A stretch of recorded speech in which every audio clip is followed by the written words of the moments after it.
Bonsoir et bienvenue aux conférences instantanées d'architecture dans sa mouture 2016-2017.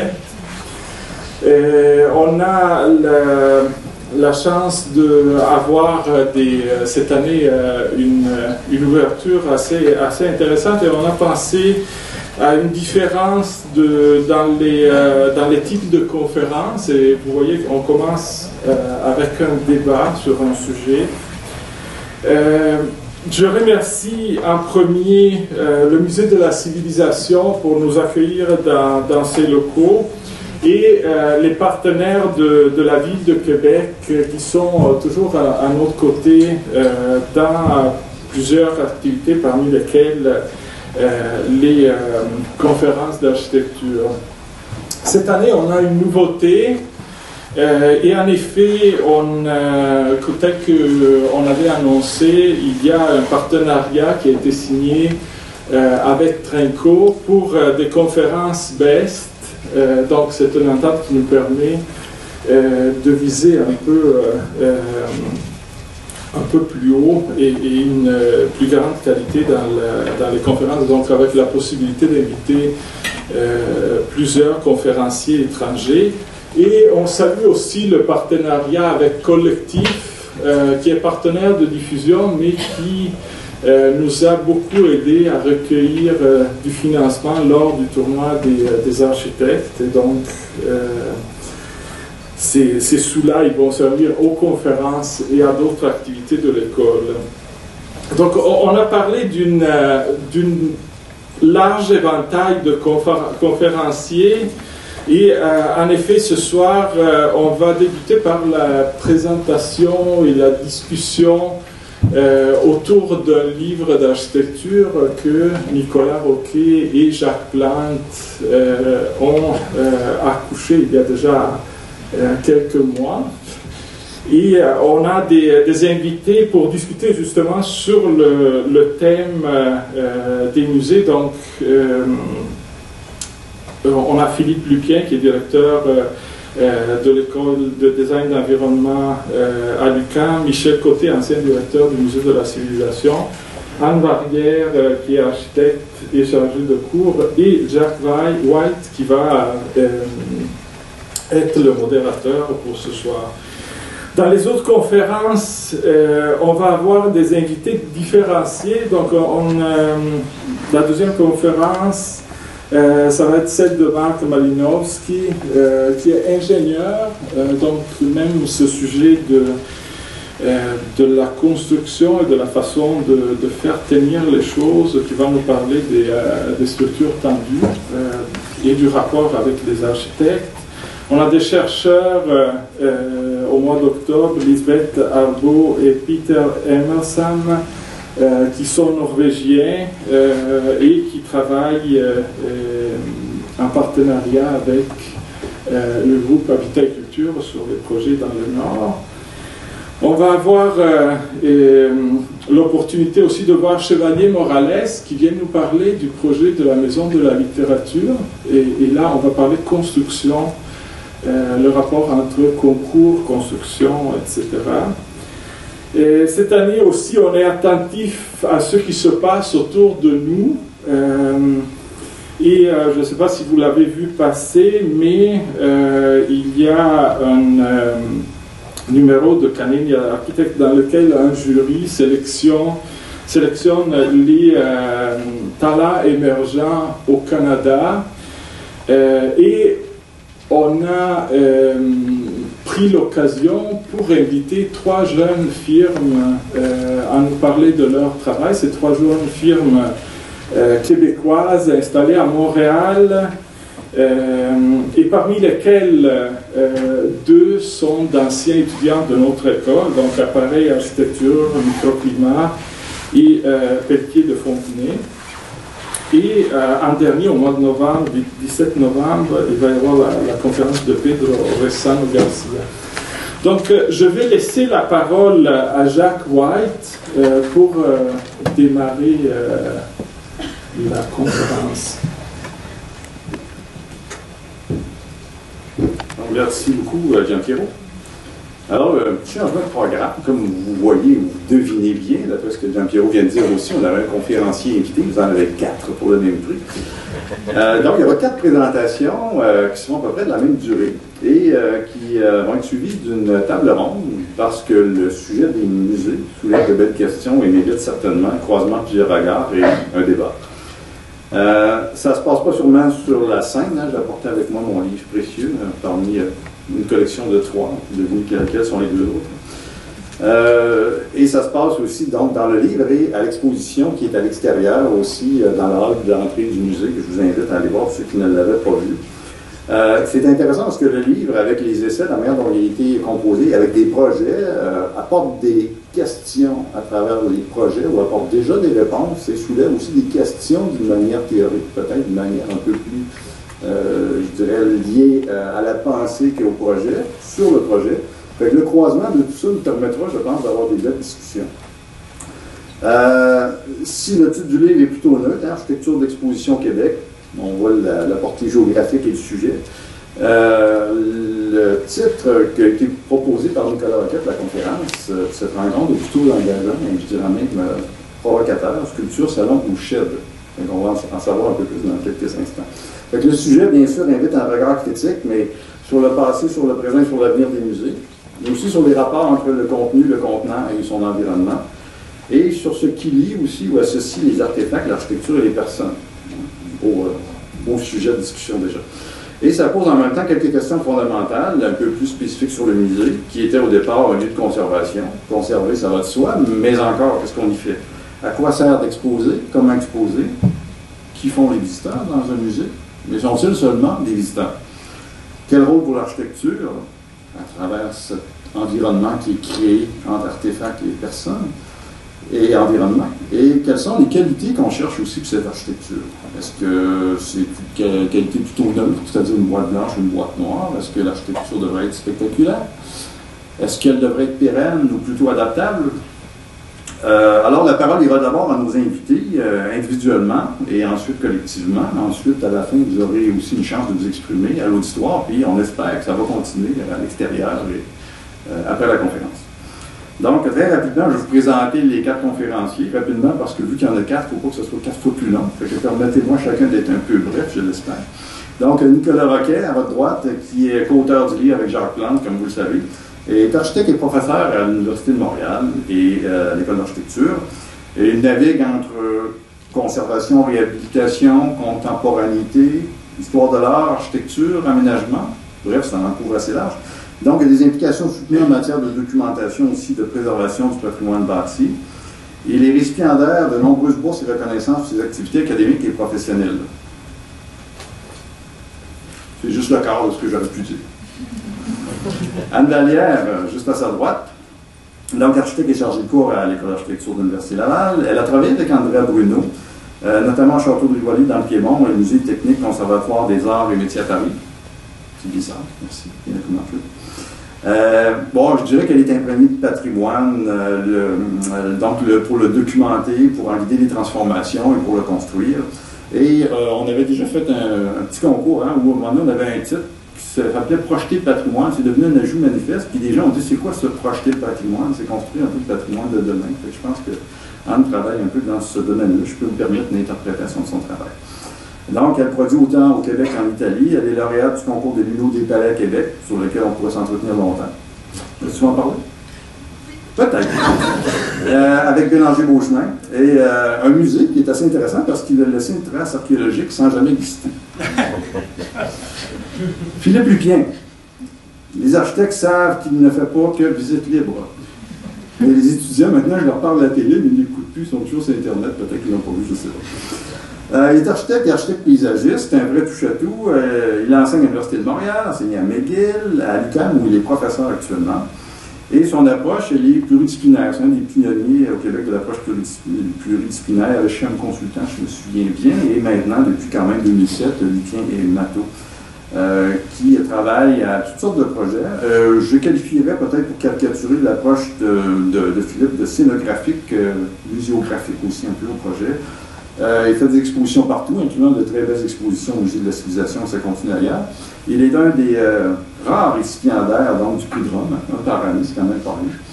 Il était membre du jury du concours de la Maison de littérature aussi, où il y avait un concours pluridisciplinaire avec des scénographes et des architectes, dont Philippe est exactement à la frange entre les deux. Et il est maintenant rédacteur en chef de la revue ARQ. Michel Côté, c'est un vrai spécialiste des musées.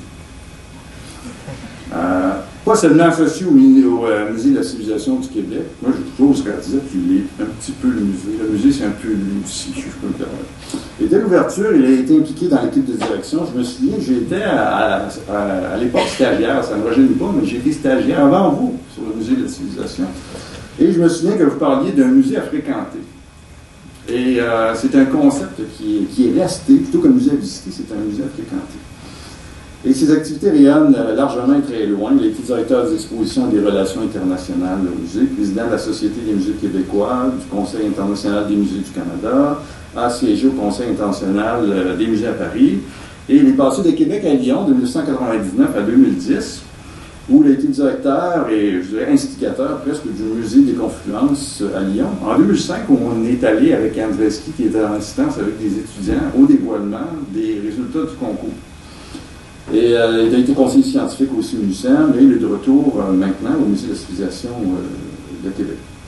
Il a multiplié les honneurs, je n'en cite que deux parce que la liste serait trop longue, donc officier des arts et des lettres de la République française et l'Ordre national du Québec. Alors l'ordre des présentations sera dans l'ordre que je viens de nommer. On va s'asseoir, faire quelques mouvements sur les sièges qui sont devant pour laisser Nicolas Roquette présenter pendant une dizaine de minutes. Il y aura ensuite Anne Vallière, Philippe Lupien, Michel Côté. Et après, on démarre la table ronde. Le menu vous convient? C'est parti.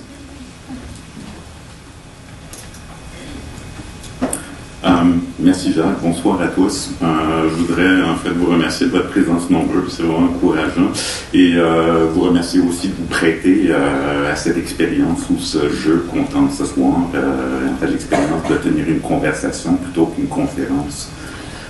Pour commencer, je voudrais juste dire un mot très rapide sur le titre dont j'ai affublé cette soirée, Sculpture, Salon ou Shed. Pourquoi ces mots-là réfèrent à différents modèles possibles pour un musée du point de vue architectural. Puis en fait, il me semble que concevoir un projet d'architecture pour un musée aujourd'hui, c'est dès le départ se confronter vraiment à un problème d'expression. Quelle forme donner à ce musée? Pas seulement pour assurer son bon fonctionnement, mais pour marquer sa présence dans le paysage ou dans la ville et surtout peut-être pour exprimer le rôle du musée dans notre société. Alors, en me préparant, en fait, l'image que j'ai eue en tête ces derniers jours, c'est ce célèbre dessin qui est paru dans l'ouvrage Learning from Las Vegas, qui date pas mal, il y a 40 ans. Les auteurs de ce livre, Venturi et Scott Brown, entre autres, cherchaient à comprendre comment est-ce que l'architecture produit du sens et communique ce sens. Alors, dans le même esprit, ce que je vais aborder dans les 10 minutes que j'ai, 3 questions qu'on pourrait poser au musée. Comment est-ce qu'un musée s'adresse à son public? De quelle façon son architecture nous dit-elle « Je suis un musée, I am a museum » et qu'est-ce que cette affirmation, la façon dont elle est formulée, révèle sur la nature de l'institution? Qu'est-ce qui se cache derrière les murs? Alors, j'ai parlé uniquement d'exemples québécois, puis je vais poser quelques balises historiques pour bien mettre en contexte. Alors, revenons 40 ans en arrière, vers 1975. Le paysage muséal du Québec, ça ressemble en grande partie à ça, radicalement différent de celui d'aujourd'hui. Il existe un nombre très limité d'établissements dans la province. La plupart vont dater de la fin du 19e siècle, comme le musée Redpath, ou du début du 20e siècle, comme l'ancien musée du Québec sur le Plaine, ou le musée des Beaux-Arts de Montréal. Quand on regarde leur architecture, qu'est-ce qu'on voit? Des édifices qui évoquent souvent un temple antique qui a une position particulière, qui s'élève à part au-dessus de la ville. Ça veut dire que le musée est vu de l'extérieur et probablement se comprend lui-même comme une sorte de sanctuaire, un temple littéralement qui est dédié à la beauté, à l'art ou encore à la science. Et je pense à cette époque, au moment où on a fait ces bâtiments, la mission du musée consiste pas vraiment à exposer des objets au public ou à exposer des connaissances, mais plutôt à les classer et à les conserver pour leur valeur propre. Une forme de trésor. Alors, le premier grand musée au Québec à rompre avec ce modèle traditionnel, ça a été le musée où on est, le musée de la civilisation, qui a été complété en 1988. Modernité du projet, d'abord en raison de son programme muséologique, l'ambition, qu'est-ce qu'on voulait montrer et comment. Et en fait, ce qu'on a cherché à mettre en place avant même que le musée ouvre, c'était un rapport nouveau à la collection, un rapport nouveau aux objets. C'est-à-dire que l'artefact sur les étagères, c'était plus simplement un objet à contempler, mais ce qu'on imaginait comme un déclencheur, quelque chose qui portait une histoire, une narration, un discours, et qui allait nourrir des réflexions, des débats finalement sur comment on vit aujourd'hui. Donc vraiment une volonté de renouveau qui s'est traduite principalement à l'intérieur par des salles d'un type nouveau, au lieu des galeries en enfilade qu'on trouve dans les musées du début du siècle, des grands plateaux qui sont adaptables à différentes scénographies extrêmement flexibles. Et à l'entrée, au lieu de l'escalier monumental qu'on trouve à Montréal, par exemple, un plancher public au ras du trottoir qui est capable d'accueillir un nouveau auditoire de masse plus nombreux et des événements publics très variés. Donc c'est vraiment l'idée du musée comme presque un palais pour tous. Le paradoxe de ce projet au Musée de la Civilisation, c'est la charge identitaire, je pense qu'on a voulu faire porter à son architecture. Le programme du concours qui a été lancé en 1981 était très clair. Pas question de construire un deuxième centre Pompidou, un deuxième Beaubourg à Québec. Je cite le programme, l'architecture du musée devait faire preuve de fierté, de courage, d'originalité, mais également, on était précautionneux de nuances, de sobriété et de discernement. Alors, comment se positionner? L'équipe lauréate a résolu le problème, en fait, de façon assez brillante, avec un projet très pittoresque qui parlait, par sa matérialité, par sa forme, des quais, de la falaise, des clochers de la vieille ville. C'était comme une façon de refaire le Vieux-Québec tel qu'on l'imaginait. Mais en fait, il y a quand même une ambiguïté importante dans cette expression-là, parce que ce nouveau musée se voulait vraiment un lieu de débat, un lieu d'interrogation, et cette composition très monumentale qu'on envisageait en deux phases faisait du musée, au contraire, quelque chose comme un temple de la nation. Deuxième événement important dans le paysage muséal, la première grande expansion du Musée des Beaux-Arts de Montréal sur la rue Sherbrooke dans le centre-ville. Et encore une fois, cette conception du musée comme palais pour tous qui va marquer cet événement. Moshe Safdie, l'architecte et le concepteur principal, voulait d'abord assurer la cohérence d'ensemble en érigeant devant le pavillon d'origine, de l'autre côté de la rue Sherbrooke, une sorte d'image miroir. C'est ce qu'on voit dans l'image du haut, donc une composition axiale, symétrique, et qui serait revêtue entièrement de marbre, le même marbre que l'édifice en face. Il y avait quand même une volonté de changement parce que Safdie voulait aussi démocratiser l'institution du musée. Le hall, il l'imaginait comme un espace transparent, extrêmement lumineux, encore une fois installé au ras du trottoir et non au sommet d'un escalier, une façon de faire pénétrer la ville dans le musée. Et malgré ces qualités, la proposition a été très mal reçue, notamment par des groupes de défense du patrimoine à Montréal. Les enjeux, c'était, je crois, en rétrospective, pas vraiment la conservation du patrimoine bâti, mais plutôt l'échelle du projet, qu'on jugeait trop monumental, et également le rôle du musée dans la ville, qui commençait à changer, en tout cas dans l'esprit des gens. Alors, si on regarde l'image du bas, imposer la conservation du New Sherbrooke, une conciergerie, édifice d'habitation du début du 20e siècle, c'est ce qu'on voit à droite, c'est une façon d'obliger le musée à se fondre, à disparaître dans la vie ordinaire de la ville. Ce débat était vraiment un moment critique, en fait, dans l'histoire des musées au Québec. Et finalement, ce qu'on a vu au cours des 20 ans qui ont suivi, c'est que le musée disparaît en bonne partie du paysage comme un type d'édifice distinct. Ce qu'on voit plutôt dans les projets qui ont suivi après le musée des Beaux-Arts, c'est des musées fragmentés, dispersés entre plusieurs pavillons, éclatés, comme l'ancien musée du Québec, qui a été agrandi en 1991, ou bien cachés entièrement derrière des façades existantes. C'était le cas du musée McCord sur la rue Sherbrooke à Montréal. Et donc des musées qui sont presque invisibles de la rue, et où la circulation du public se fait très souvent en sous-sol, puisqu'on doit naviguer entre différents bâtiments. Alors, avec ça en tête, on comprend l'effort que les musées au Québec ont consacré ces dernières années à réinvestir l'espace public. Ils le font souvent par des installations extérieures. On l'a beaucoup vu à Montréal, on le voit aujourd'hui dans l'avenue Cartier.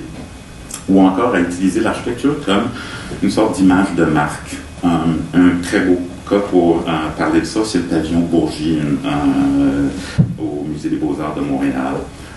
Expansion difficile qui intègre une ancienne église. C'était un édifice que le musée pouvait facilement acquérir, mais qui convenait finalement assez mal aux exigences d'un lieu d'exposition. Alors finalement, les nouvelles galeries prennent la forme d'une annexe un peu excentrée, installée au fond du terrain, sans porte sur l'extérieur. Le seul accès, c'est en sous-sol à partir des autres pavillons. Donc encore ce cas de musée invisible. Pour compenser, on a dressé devant la construction une façade extrêmement contrastante en utilisant le même marbre blanc du Vermont que les autres pavillons. Il reste que, en fait, c'est un effet de surface qui parle, c'est essentiellement la peau de l'édifice et non pas sa relation avec la ville ou la relation intérieure-extérieure. Alors, comment est-ce qu'on pourrait juger ou quoi penser des grands pavillons qu'on vient d'inaugurer au Québec dans le courant de l'année? Ben, ce qui me semble clair, c'est que les deux, le pavillon La Sonde à Québec, le pavillon pour la paix à Montréal, ont vraiment cherché à rompre avec le passé récent. Ce qui m'intéresse en fait dans ces deux cas, c'est pas seulement la rupture, mais c'est aussi les deux illustrent les limites pratiques à cette transformation souhaitée du musée. Parlons d'abord du pavillon La Sonde. Une première rupture, ça a été de délaisser le site originaire sur les plaines, puis de s'avancer vers la Grande Allée pour doter le musée d'une vraie façade urbaine. C'était une décision vraiment importante. Deuxième rupture, la tenue d'un concours international, puis dont je pense le but, entre autres, était de faire de ce nouveau pavillon un véritable événement médiatique, de relancer le musée dans la sphère publique. Le paradoxe, c'est que quand on regarde le projet réalisé, il est finalement d'une grande retenue. Je pense que c'est une qualité. Mis à part le porte-à-faux monumental sur la Grande Allée, c'est un projet qui assume totalement la réalité du musée comme une machine à conserver. Vous avez peut-être visité les lieux, vous savez que les salles sont grandes, simples, neutres. Les façades sont en grande partie opaques sur les côtés et à l'arrière. Une qualité exceptionnelle de cet édifice-là, c'est les espaces publics intérieurs exceptionnellement généreux. Mais en même temps, ce qui permet cette générosité-là, c'est que ces espaces publics sont conçus également pour être privatisables et donc pour générer des revenus additionnels pour le musée. Même volonté de rupture, également même contrainte pratique à Montréal. Ce qui a fait la nouveauté de ce pavillon, ce dernier pavillon du Musée des Beaux-Arts de Montréal, à l'étape du concours, c'est d'avoir son programme. On voulait un lieu qui était axé sur, non pas sur l'exposition, mais sur des services d'éducation et de thérapie.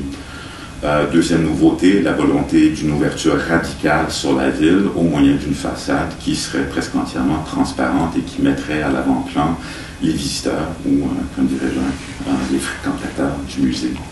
Et enfin, à l'intérieur, on imaginait ce nouveau pavillon comme un véritable salon public qui serait ouvert à des nouveaux usages plus informels, pouvoir lire, discuter, étudier, s'approprier l'espace du pavillon. Mais d'autres exigences ont réellement fait surface en cours de réalisation, de sorte que les espaces éducatifs ont été graduellement comprimés au profit des galeries d'exposition. L'ouverture tant souhaitée sur la ville a été réduite, non pas éliminée, mais réduite pour un meilleur contrôle de la lumière. Et ce qui devait être l'élément emblématique du projet, cette résille de pierre calcaire en façade, qui avait imaginé l'atelier CAG, a été mis de côté au profit d'une solution élégante, mais quand même plus standard.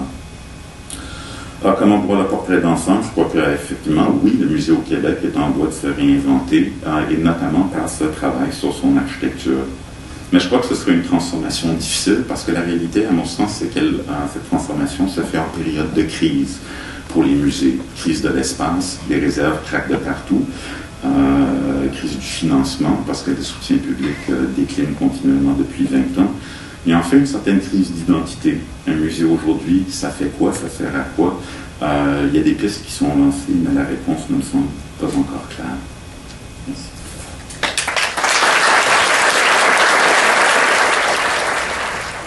Bon, alors pour faire le pont avec ce que Nicolas vient de présenter, vient de mettre la table, moi je vais surtout aborder la question qui peut faire un lien entre le titre de la conférence, sculpture, salon ou shed, et le patrimoine bâti, parce que ces trois mots-là évoquent autant d'attitudes ou de relations possibles qui peuvent s'instaurer entre un programme muséal et le patrimoine bâti.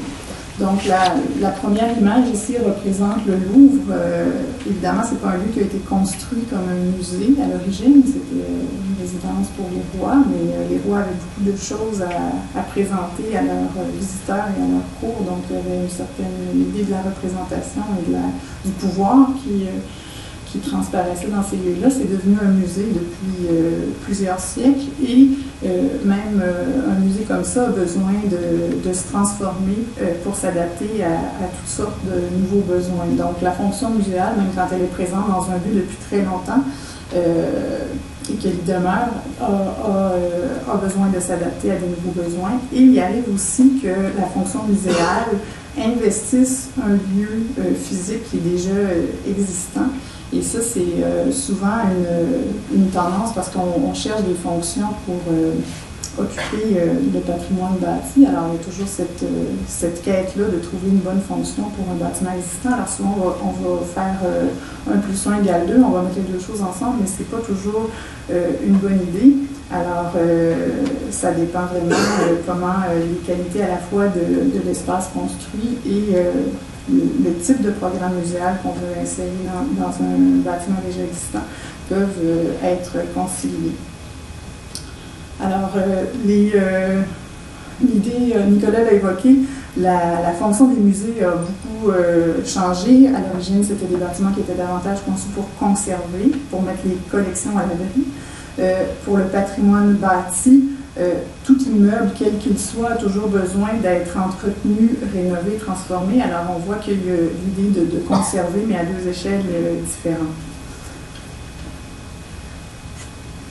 Donc, on a encore ici le cas du Musée du Québec qui est intéressant à plusieurs égards parce que dans la phase 2, au début des années 90, quand on a décidé de l'agrandir en transformant la prison de Baillarger, c'était probablement une idée qui était pleine de bonnes intentions de sauvegarder une prison qui avait été qui était un bâtiment hérité du passé de grande valeur, sauf qu'une prison, c'est une structure qui est extrêmement spécialisée, très difficile à transformer, et y insérer une fonction muséale, c'est vraiment casse-gueule. Alors, après beaucoup d'années de travaux, on s'est retrouvé avec finalement très peu d'espace qui pouvait être dédié à l'exposition, et déjà un morcellement qui se manifestait et qu'on a tenté de résoudre en faisant une hall d'accueil. Le hall d'accueil fonctionne assez bien, mais on voit sur les graphes en haut que c'est un schéma de circulation qui est en cul-de-sac et qui fonctionne difficilement.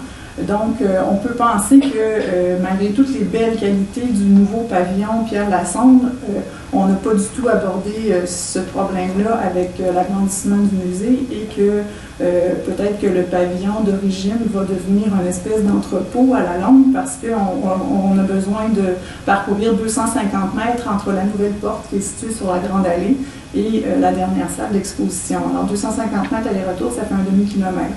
C'est du sport. Alors, on voit que c'est des unions entre le patrimoine bâti et le programme muséal qui peuvent être heureuses ou malheureuses. Je vais vous présenter 3 cas sur lesquels j'ai travaillé pour illustrer les principes qui font que ça peut très bien fonctionner ou fonctionner plus difficilement. Alors, le premier projet, c'est le musée d'art contemporain de Rivoli qui est situé en banlieue de Turin. Alors, déjà, la localisation est une des données qui va faire que le mariage va fonctionner ou pas. Dans le cas de Turin, on est un peu excentré par rapport à la ville, mais en même temps, c'est un lieu qui est très pittoresque et qui possède plein de qualités en soi comme lieu de destination pour une journée. Alors, c'est certain que ce n'est pas un musée urbain, mais on peut prendre la journée et s'en aller faire l'excursion à Rivoli et revenir. On voit aussi que ça fait partie d'un schéma urbain très ambitieux qui avait été mis en place par les Savoie, la dynastie des Savoie, quand ils ont installé leur capitale à Turin. Alors, la photo est prise de la basilique de Superga, qui est sur une colline. On voit l'axe qui s'appelle le Corso Francia, qui est la voie qui mène vers la vallée qui traverse jusqu'en France. Et la colline qui se trouve à l'extrémité de cette voie-là, c'est la colline de Rivoli, avec le château sur le dessus de la colline. Alors, depuis le Moyen-Âge, c'est un lieu qui était occupé par une forteresse, un château. C'est un lieu qui est en constante transformation depuis environ 1000 ans et qui a eu toutes sortes d'occupations. Et quand Andrea Bruno a commencé à étudier ce lieu-là, au début des années 60, il a commencé à faire des relevés, à étudier. C'était un lieu qui était désaffecté, les derniers occupants avaient été des soldats. L'armée avait occupé le lieu officiellement, puis ensuite ça avait été squatté pendant des décennies. Alors c'était un lieu qui était vraiment à l'abandon, mais il y avait une stratification qui était très intéressante, c'est qu'on avait commencé à construire le palais. Vous voyez la partie à droite du dessin qui représente la partie construite du château.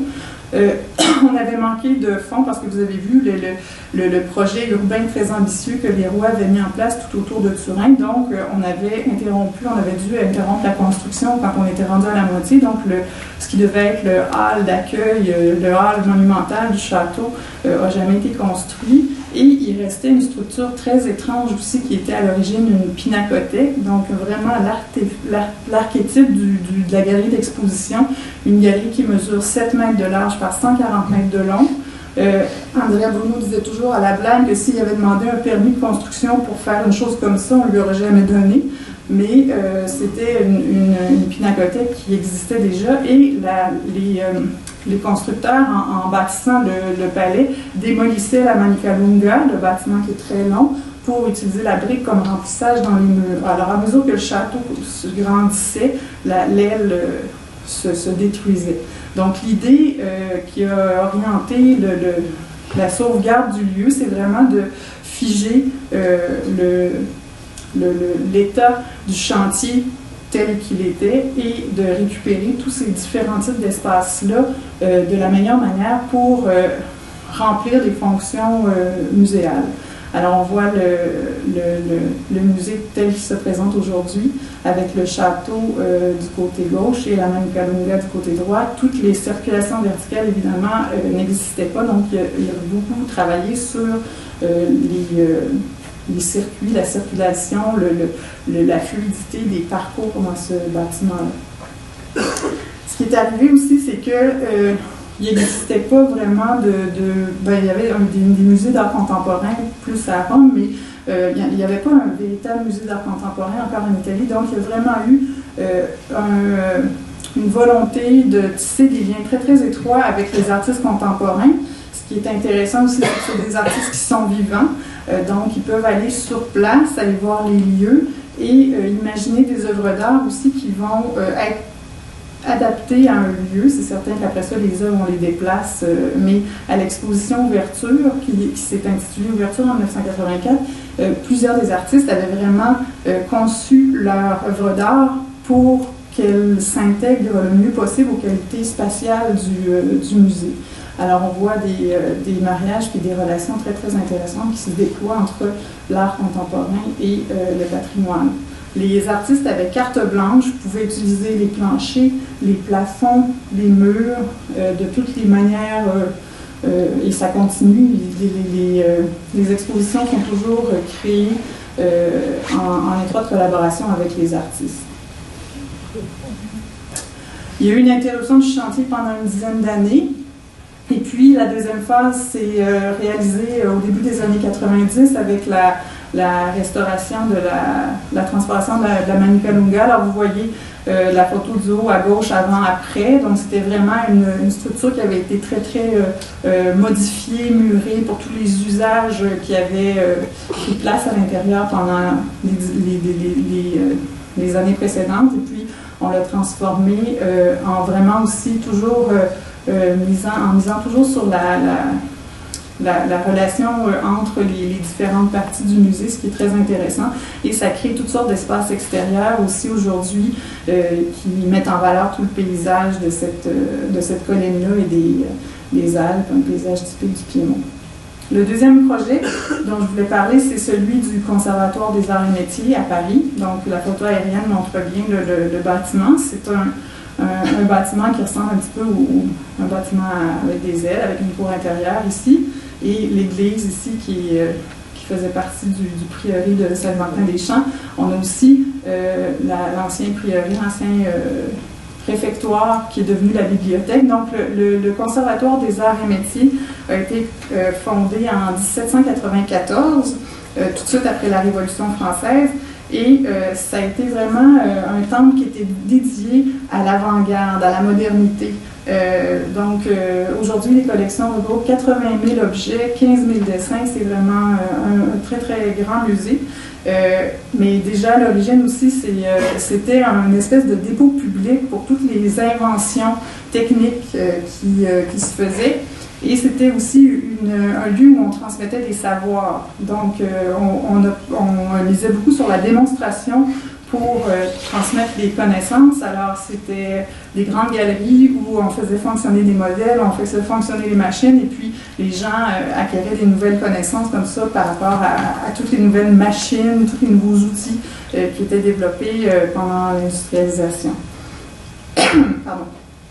Alors, il y a eu une réforme importante de l'enseignement à la fin du 19e siècle, et c'est là que le conservatoire a vu sa mission un peu se scinder en deux, c'est-à-dire que l'école continuait d'enseigner.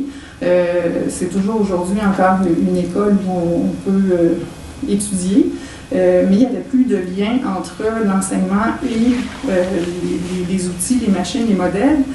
Donc, c'est là que la notion de musée a commencé à davantage apparaître dans ce lieu-là.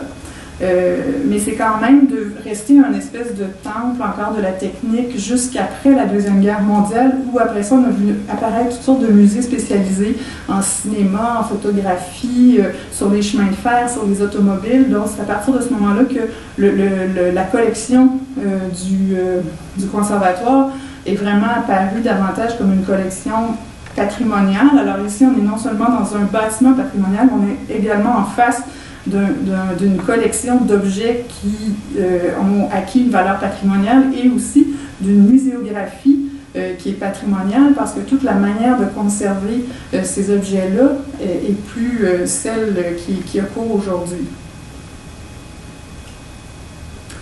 Alors, on voit les anciennes galeries avec les vitrines, les machines qui étaient conservées dans ces lieux-là. Il y a des moyens de transport comme le premier avion, c'est l'avion numéro 3 de Clément Ader. On voit ici l'entrée monumentale aussi vers l'école et le conservatoire. Il y avait un seul accès principal et c'était celui-là. Donc, pour le bicentenaire de l'institution, en 1994, au début des années 90, on avait ce projet-là de moderniser entre guillemets, c'est-à-dire vraiment traiter la muséographie des collections du CNAM de façon plus actuelle. Il y avait la question de ce qu'on fait avec tous les objets qui se trouvaient sur les lieux. Donc, on a construit des réserves à Saint-Denis, dans les Paris. On a transporté tous les objets là-bas et on a pu élaborer à la fois le programme du nouveau musée qui allait prendre place dans ces espaces-là et quels objets on allait exposer. Alors, on a conservé dans le programme la même manière, les mêmes 7 thématiques qui caractérisaient le conservatoire depuis le début. Là, il y a des sections sur les instruments scientifiques, les transports, les communications, les matériaux, l'énergie, etc. Et on a conservé cette manière-là de présenter, mais on a complètement refondu la manière de parcourir les lieux et de présenter les objets et leur histoire. Alors, on voit aussi, Nicolas parlait tout à l'heure, vous avez vu dans la diapo précédente, le grand escalier monumental qui menait dans le hall principal du bâtiment. Et ici, on se retrouve avec un nouvel accès. C'est à ce moment-là aussi qu'on a décidé de ségréguer les deux accès. On avait un accès pour l'école dorénavant et un accès pour le musée. Le concours organisé en 92 a été remporté par André Blum, avec un projet qui était complètement différent de ce qui a été réalisé. Lui prévoyait d'avoir un parvis incliné qui aurait donné accès à des espaces en sous-sol où on aurait pu placer tous les services d'un musée moderne, café, boutique, auditorium, qui s'insérait difficilement dans un bâtiment comme celui du CNAM, mais des fouilles archéologiques qui ont été menées dans la chapelle et autour de la chapelle, dans l'espace non construit, ont révélé des vestiges archéologiques de grande valeur. Alors, il n'a pas été question de briser ça. On ne les voit pas aujourd'hui, mais les vestiges ont été conservés et ça a entraîné des délais très importants. Finalement, le chantier a duré 6 ans de plus que ce qui était prévu. Ce qui était très contraignant dans un bâtiment de ce type-là, c'était comment on circule. Alors, l'accès se fait par le coin, on monte au dernier étage, on découvre les combles qui n'étaient pas accessibles précédemment avec les collections d'objets scientifiques, puis ensuite on redescend en boucle jusqu'à la chapelle et à l'église. Donc vous voyez ici, on voit bien dans la coupe aussi le grand escalier monumental et l'accès qui dit qu'il est l'accès principal sont finalement abandonnés, un petit peu comme on connaît aussi au pavillon Gérard Morissette du Musée du Québec. C'est le cas dans beaucoup de musées anciens. Et on s'en sert comme une galerie d'exposition et un nœud dans le parcours. Et si vous avez les deux images qui montrent les salles d'exposition avant et après, donc la muséographie est beaucoup plus aérée, beaucoup plus lumineuse, mais en même temps, on conserve les vitrines anciennes. Et les principaux défis dans un cas comme ça, c'est vraiment les dimensions du bâtiment. On se retrouve avec des ailes qui ont une largeur relativement réduite, une hauteur sous plafond aussi qui est celle qui existe. On a un rythme aussi d'ouverture qui est contraignant pour la disposition des objets à exposer. Et puis il y a toute l'intégration des services mécaniques, électriques, de toutes les commodités dont un bâtiment moderne a besoin qui sont difficiles à intégrer aussi quand on veut conserver les finis, quand on veut conserver les qualités et les ambiances du bâtiment sur lequel on intervient. Donc, le dernier projet dont je voulais vous entretenir, c'est l'îlot des Palais, qui est un musée inexistant. Mais comme on disait, quand les choses ont commencé à mal aller, et puis qu'il y avait des rumeurs que le projet allait être abandonné, on disait à la blague que pour le 500e de Québec, il y aurait la couche du 400e qui pourrait être mise en valeur. Elle est enterrée maintenant, donc elle est bien protégée. Alors, dans ce cas-ci, je pense que ce qui est surtout ce qui a pu contribuer à l'abandon du projet puis aux difficultés, c'est une préparation trop hâtive. On avait l'échéancier du 400e, on avait posé aux architectes dans le cadre du concours une question qui était très ambitieuse et pour laquelle on n'avait non plus pas toutes les données. C'est-à-dire qu'on demandait aux architectes de réfléchir à l'aménagement de l'ensemble de l'îlot, alors qu'on ne savait pas du tout quelle fonction on allait insérer dans le deuxième palais de l'intendant, celui qui est situé au nord de l'îlot. On avait déterminé quel bâtiment on allait démolir, quel bâtiment on allait conserver, mais vous voyez que dans la situation actuelle, il y a encore des bâtiments qui existent sur le site et qui sont patrimoniales et qui témoignent de l'évolution de ce site-là à travers l'histoire. Donc, il y avait des décisions qui avaient été prises et qui pouvaient être discutées, et alors qu'il y en avait d'autres qui étaient fondamentales pour imaginer comment l'ensemble de l'îlot allait devoir vivre ou allait devoir être aménagé. Et ces informations-là, on les avait pas. Donc, il y avait vraiment... c'était un site sur lequel il y a eu des fouilles archéologiques aussi pendant 25 ans qui ont été menées par l'Université Laval. C'est ce qui a permis d'accumuler toute la connaissance qu'on a sur ce lieu-là. Donc, c'était vraiment la fonction principale et je pense que si on s'était limité à vouloir mettre en valeur cette caractéristique-là qui était déjà présente, il y avait un chantier école sur le site, au lieu de penser d'avoir un programme très très ambitieux en vouloir faire un musée autonome de ce côté-là, sans savoir ce qu'on allait faire de l'autre côté, on aurait peut-être eu plus de chances d'avoir un projet abouti. Alors c'est, à mon avis, un manque de préparation puis un manque de réflexion sur les questions plus globales d'aménagement de l'îlot qui ont probablement nuit à la réalisation de ce projet-là. Donc, la proposition architecturale en soi a son intérêt. On en est encore très fiers. On pense que c'est un bon projet. Sauf que les architectes ne peuvent pas faire de miracle non plus quand la commande ou la question et la question qu'on pose n'est pas bien définie. La réponse risque d'être bancale un peu aussi. Alors, ce qui m'attriste beaucoup, moi, dans ce projet de l'îlot des Palais, c'est surtout de voir que c'est un lieu qui a un grand potentiel, mais qui est complètement sous-exploité. On a tenté de faire un petit aménagement, mais c'est un lieu qui reste complètement désert. On voit que, bon, ben, quand il y a des gens, comme ça s'est passé dans les parcours où tu vas quand tu dors en marchant, c'est un lieu qui prend vie. Et quand je me rappelle, j'ai des souvenirs de la tente Sprung, qui était une tente blanche temporaire, qui était là, qui protégeait le chantier de fouilles. Il y avait quand même un signal que il y avait un chantier qui avait des vestiges archéologiques, qui se passait des choses sur ce site-là. Et on pouvait même y accéder, on pouvait prendre connaissance, puis être mis en contact avec les particularités et l'histoire de ce site-là, alors qu'aujourd'hui, ben, il faut vraiment deviner et avoir la curiosité de se rendre jusque dans les voûtes du palais pour avoir accès à ça.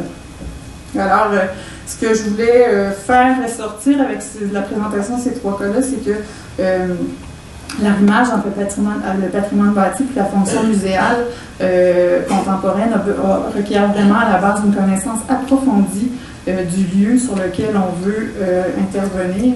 Puis, ça demande aussi une certaine souplesse du programme. Donc, si le programme muséographique est vraiment fixé et très, très rigide, c'est probablement une fausse bonne idée de vouloir insérer ce programme-là dans un lieu patrimonial qui a déjà ses propres contraintes et ses propres exigences. Merci.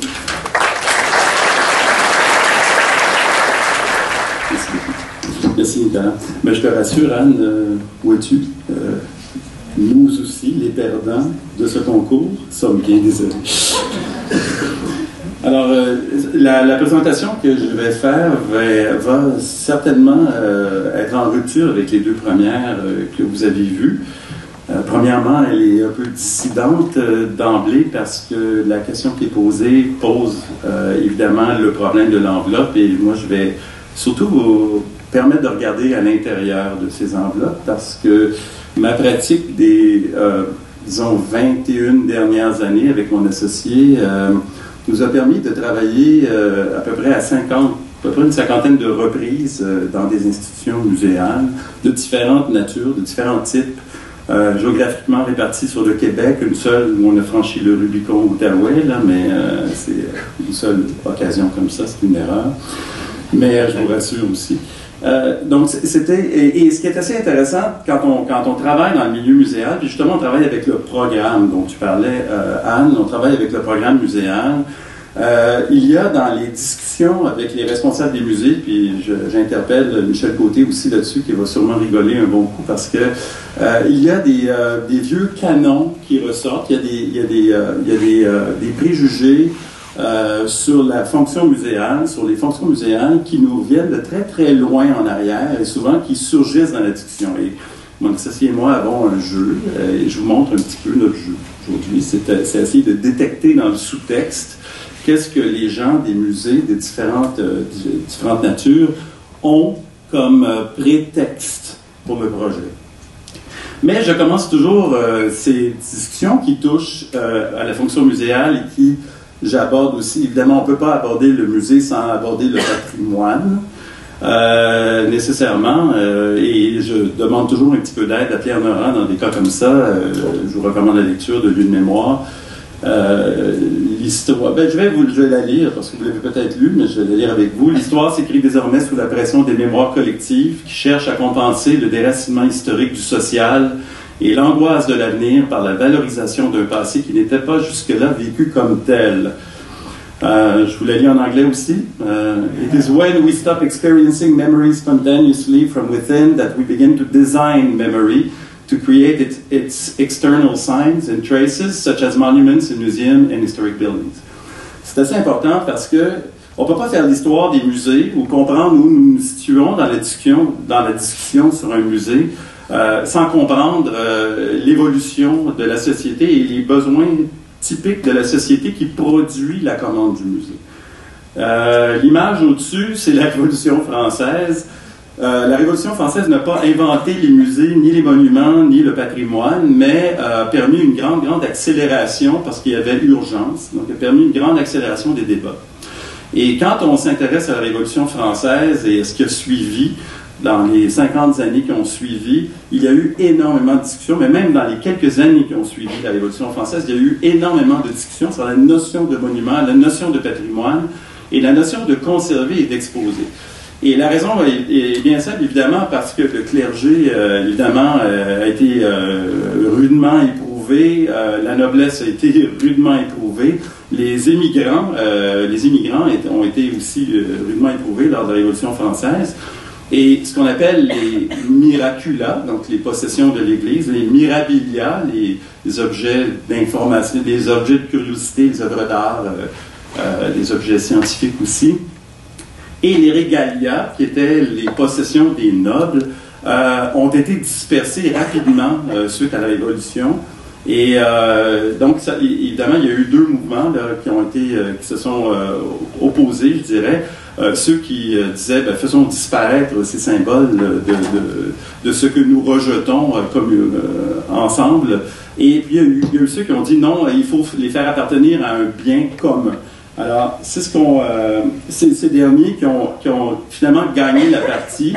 Là, on voit la première collection, une image de la première collection de monuments français assemblés rapidement pour les sauver de la dispersion suite à la Révolution française, mais on voit qu'il s'agit d'un amalgame un peu romantique d'objets qui ne sont pas évidemment documentés, il n'y a pas eu un travail de conservation ou d'expression pour aider à comprendre la nature de ces artefacts-là. Ils sont simplement romantiquement assemblés et romantiquement reproduits.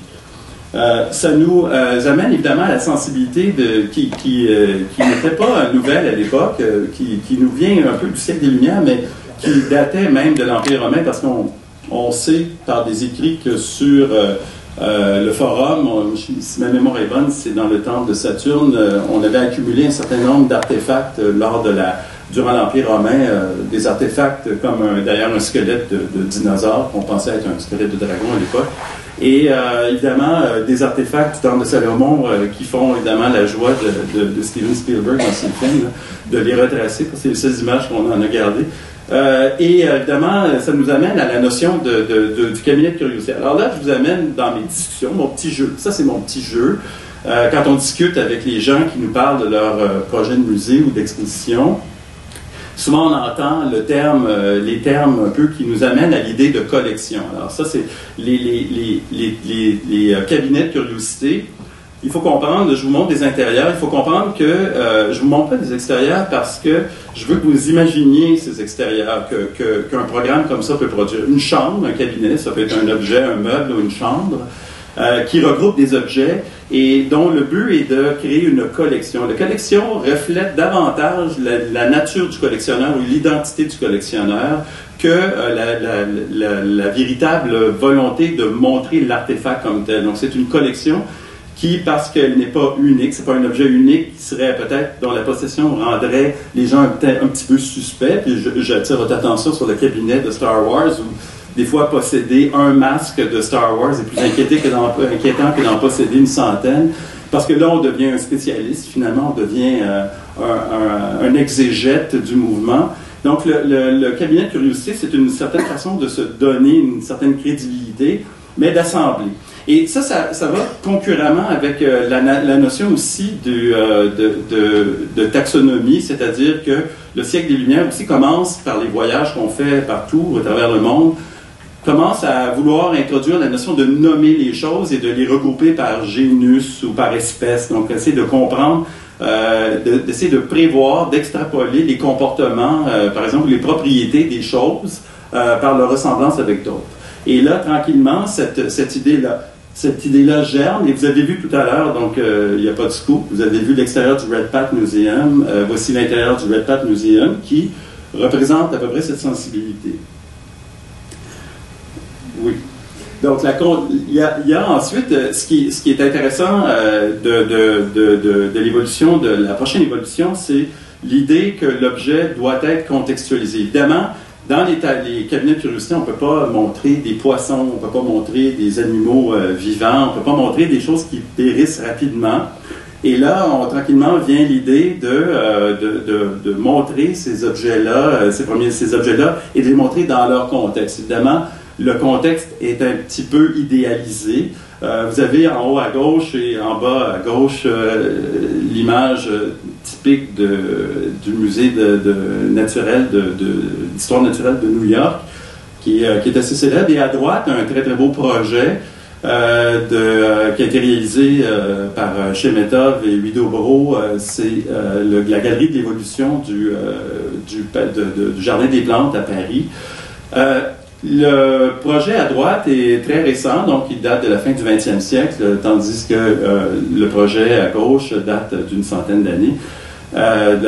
Donc, ce qui est important de comprendre, c'est que même si la sensibilité à droite était très différente, Huidobro et Chemetov vont puiser dans la grande collection du Jardin des Plantes et vont créer cette espèce de marche de l'évolution. Ils l'appellent la marche de l'évolution. Et là, ce qui est intéressant, c'est que le contexte créé va commencer à évoquer la biodiversité plutôt, qui est un concept beaucoup plus contemporain, mais à travers les outils du diorama. Le diorama qui est évidemment ce qu'on voit à gauche. Ce qui est à gauche, ça veut dire aussi que le musée qui porte ces objets très contextualisés, chaque vitrine nous montre un petit morceau de la géographie. Ça veut dire que le lieu, lui, doit fournir une sorte de décontextualisation pour permettre à chacun de ces dioramas-là de se contextualiser. Donc, le rôle de l'architecture dans le musée varie selon que nous sommes en décontextualisation ou à l'inverse, ou en contextualisation, comme on le voyait avant. La décontextualisation vient un petit peu après dans l'histoire, mais encore là, mon jeu fonctionne en général. C'est que dans le texte, on entend souvent la notion de boîte noire, même Jacques White le mentionnait dans sa présentation tout à l'heure. Vous avez la boîte noire, évidemment, quand on lit Edgar Morin, on comprend que on espère, et ça nous vient du cinéma, là, vous avez le cabinet de lumière en haut à gauche, vous avez une expo que je ne connais pas à droite, et puis ça, les gobelets pour ceux de mon âge en bas, qui fonctionnent à peu près de la même façon. Et l'idée de la boîte noire, c'est que toute exposition qui prend place dans la boîte noire, c'est un lieu entièrement reprogrammable qui peut loger n'importe quoi. Mais pour que ce qu'on y trouve à l'intérieur ait de la valeur, il faut que le musée, lui, à l'extérieur, donne la validité ou la crédibilité aux boîtes noires. Et là, c'est important, parce que le musée de la civilisation, ici, c'est un bel exemple de boîte noire.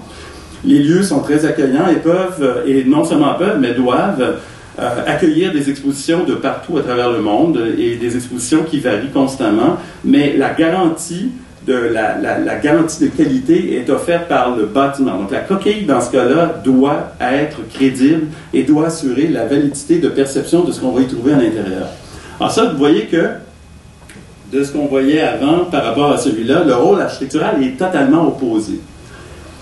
Le clientélisme, je l'appelle comme ça, c'est un terme peut-être qui peut sembler un peu négatif, mais en réalité, le clientélisme en soi, c'est pas une mauvaise chose, c'est qu'il y a un moment dans l'histoire aussi des musées où on commence à s'intéresser à celui qui perçoit, celui qui consomme. Donc il y a un moment très très précis où on arrête de se poser des questions sur l'artefact, la collection, le collectionneur, l'institution, et on commence à s'intéresser à celui qui visite.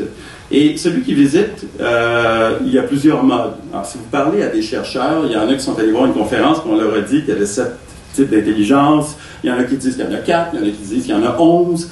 Il y a des débats là-dessus, mais on dit, ces chercheurs nous disent que pour chaque type d'intelligence, il faut trouver un mode de communication particulier qui permet à ces gens-là de comprendre le message. Alors, on découpe le message selon plusieurs modes de présentation pour pouvoir accueillir ces clientèles-là.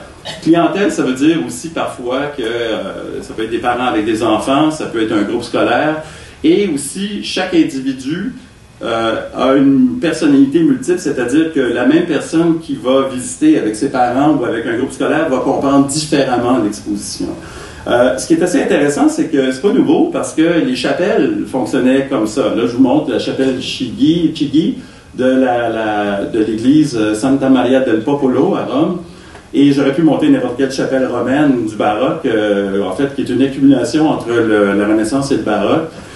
Et les chapelles des églises, c'était justement des lieux multimédiatiques comme ça, parce qu'on passe, pour le même message, on passe de la sculpture, du bas-relief, du haut-relief, de la peinture. Pour les analphabètes, il y a de l'expression graphique facile à comprendre. Pour ceux qui sont alphabétisés, il y a des textes sur les monuments latéraux, il y a des pierres, il y a de la richesse, il y a une grande utilisation de plusieurs modes, et parfois, et là j'insiste là-dessus, parfois l'architecture participe également. Dans certaines de ces chapelles-là, on va utiliser même ces chapelles-là, on va faire sauter le mur extérieur, puis on va reconstruire le mur extérieur de l'église pour permettre d'aller chercher un rayon de lumière, une fenêtre, une couleur, quelque chose, une forme particulière pour soutenir l'expression. Et là, c'est intéressant parce que là, je vous amène dans un territoire où on n'est pas encore rendu là tout à fait en architecture en ce moment, c'est-à-dire que le seul art dans les expositions multimédiatiques qui ne participe pas encore, c'est l'architecture comme telle. Et ça, on va le voir dans certains cas comme ça, certains cas extrêmes, où là, on voit qu'il y a un petit problème de crédibilité quand on essaye d'introduire l'architecture. Là, je vous montre les intérieurs de 3 bâtiments célèbres des musées contemporains, puis je suis sûr que vous avez un petit peu de mal à repérer lesquels. En haut à gauche, c'est Bilbao. En haut à droite, c'est le musée des droits humains à Winnipeg. Et en haut à droite, pardon, et en bas à droite, c'est le bâtiment de Libeskin pour le Rhum. C'est le bâtiment cubique, une espèce de pyramide de fer incliné, là. Et on voit très bien que si les bâtiments extérieurs portent une signature fortement reconnaissable, qu'à l'intérieur, on est un peu confus, parce qu'on pourrait facilement les interchanger l'un l'autre, mais ils ont en commun tous les 3 de jouer la vie dure aux artefacts qui sont à l'intérieur, parce qu'on voit très bien que ces magnifiques œuvres, ces magnifiques sculptures de Serra qui sont à gauche en bas, soudainement perdent en puissance quand ils sont pris dans un lieu comme celui-là.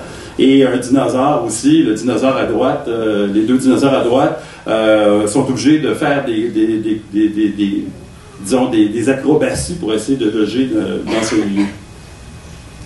Par contre, il y a, moi je trouve des projets qui sont extrêmement intéressants, où on lit justement architecture, exposition, et ça c'est la seule fois que vous allez voir une exposition que nous on a réalisée, où on lit clientèle, programme pédagogique, exposition, artefacts, architecture et même plan d'urbanisme. Et là, ça c'est un projet que vous connaissez peu, sauf ceux qui ont lu le livre de Jacques et de Nicolas, qui fait la couverture. C'est le projet d'Oji-Bogomu dans le nord, pas tellement loin de Chibougamau. J'ai eu la chance extraordinaire de travailler avec M. Cardinal là-dessus. M. Cardinal, qui est un architecte métis, a réalisé le plan d'ensemble de la ville. Et le musée a une position très particulière, et quand on est dans le musée, on n'oublie pas la ville. Vous voyez que le musée est tourné vers la ville. Quand on est dans le musée, on n'oublie pas qu'on est dans la ville. Quand on est dans l'exposition, on n'oublie pas qu'on est dans le musée. Et quand on est devant les artefacts, on n'oublie pas qu'on est dans les expositions. Et ce qui est assez intéressant, c'est qu'on comprend à travers ce geste holistique-là qu'il y a une totalité à laquelle les artefacts appartiennent.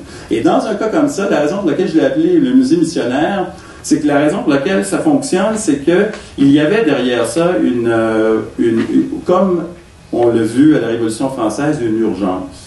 Et dans le cas des cris, il y avait une urgence, c'est la disparition de la culture cri, carrément, parce que la culture, en ce moment, le problème dans la communauté cri, c'est que l'espérance de vie a baissé jusqu'à atteindre 51 ans en ce moment.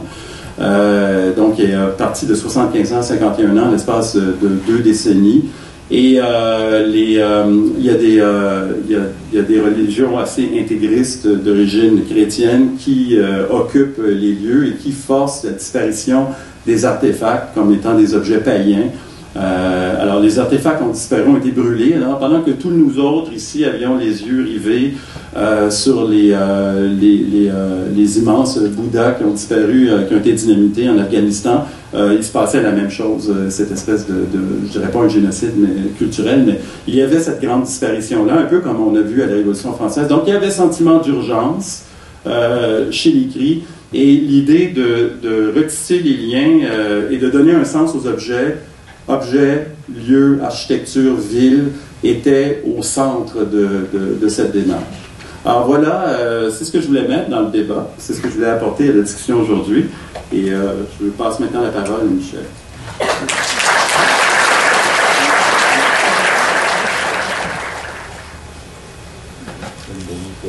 Écoutez, je suis le dernier à parler. J'ai un triple handicap. Premièrement, je ne suis pas architecte. Je m'excuse. Une première incompétence. La deuxième, c'est quand on les derniers à parler, les gens ont raconté beaucoup de choses. Donc, il va peut-être avoir certaines répétitions. Mon troisième handicap, dans le fond, c'est qu'on me laisse une dizaine de minutes pour parler d'un sujet qui mériterait certainement plusieurs heures. Donc, j'ai voulu me concentrer, et comme on me dit que tu as 8 images, 8 minutes, donc je me suis dit 8 messages. Me concentrer de cette façon-là pour vous expliquer un certain nombre de choses qui me paraissent importantes lorsqu'on parle d'architecture et de musée.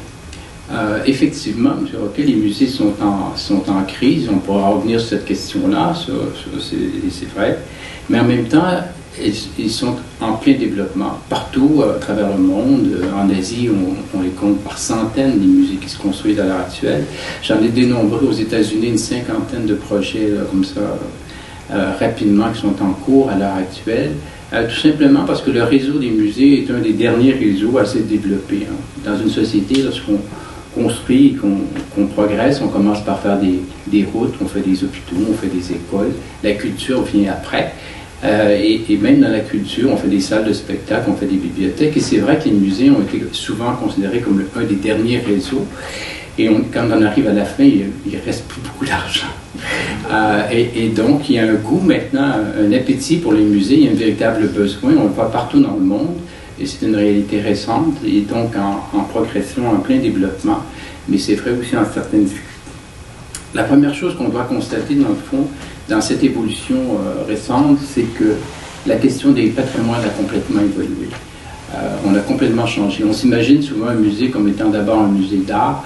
Je vous rappelle que les musées d'art ne représentent environ que 20% des institutions muséales, donc 80% qui ne traitent pas d'art et qui sont des musées. On a encore beaucoup de difficultés à ce concept-là. Même le ministère de la Culture considère souvent la culture scientifique comme étant pas de la culture, comme faisant pas partie de son mandat. Il n'y a pas encore de grands musées de sciences, par exemple, au Québec. Il y a des collections. Donc, il y a une grande variété de patrimoine.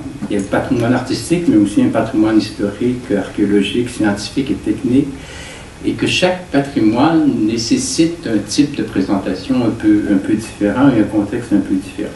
D'autant plus qu'on a réalisé que ces patrimoines doivent être, on a de plus en plus une approche thématique et pluridisciplinaire, c'est-à-dire qu'on ne traite pas qu'un seul patrimoine, mais qu'on se sert d'une variété de patrimoines, et on va retrouver dans un musée non seulement des objets, par exemple des objets scientifiques, mais aussi des objets d'art, des objets de technologie, des objets d'archéologie, pour essayer de comprendre la complexité du monde. Donc à la complexité du monde s'oppose la pluridisciplinarité. Et donc là, ça a amené un grand changement dans la vision même des institutions muséales, comme ça a amené un changement, je dirais, dans les projets d'architecture liés à ces choses-là. Puisqu'on a introduit maintenant le patrimoine immatériel, vous savez qu'il y a des musées qui sont construits sans objet, uniquement sur la parole.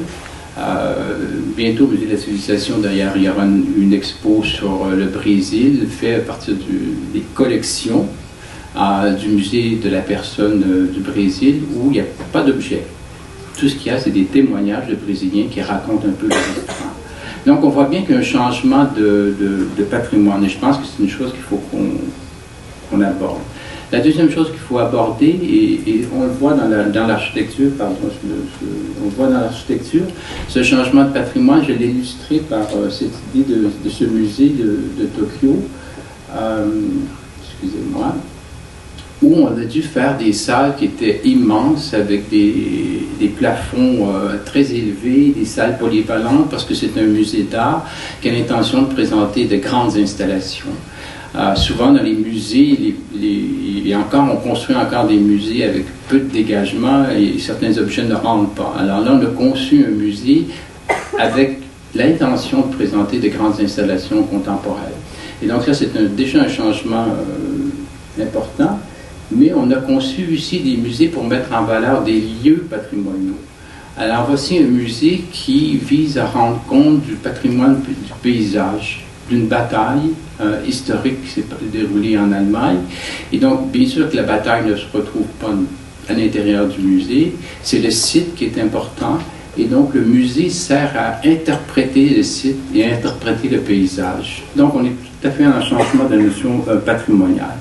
Je dirais que les fonctions muséales ont excessivement changé aussi. Avant, le musée n'était qu'un centre de conservation, il ne faut pas l'oublier. Ça existe, cette fonction de conservation. Ce sont les réserves du musée de la civilisation que vous voyez là, qui ont des fonctions particulières. Et il y a des vrais projets d'ailleurs de réserves au Québec et ailleurs dans le monde à l'heure actuelle. Et même ce sens des réserves a changé un peu, puisqu'avant les réserves n'étaient qu'un seul lieu de collection. Maintenant, ce sont des lieux d'études. On appelle ça un centre de conservation qui accueille des chercheurs, qui accueille donc des universitaires, des étudiants, et on peut travailler sur ces collections, on peut même avoir des réserves visitables. Il y a donc un changement de fonction même lié à la conservation, mais les musées ont changé, donc non seulement ne sont pas restés des lieux de conservation, mais sont devenus de véritables centres culturels. Lorsque le musée de la civilisation, ici on a présenté les images tout à l'heure, le musée de la civilisation a été conçu. Il a été conçu en deux parties, puisqu'il y avait une partie de l'autre côté de la rue où on retrouvait les fonctions publiques. Bon, projet qui était abandonné, nous on se retrouvait avec cette architecture-ci, mais il n'y avait pas d'auditorium par exemple. Donc on a dû concevoir un auditorium, c'est un bout de salle, là, comme vous êtes dans une bout de salle d'expo, qu'on a récupéré pour faire un auditorium, parce que les fonctions ont changé.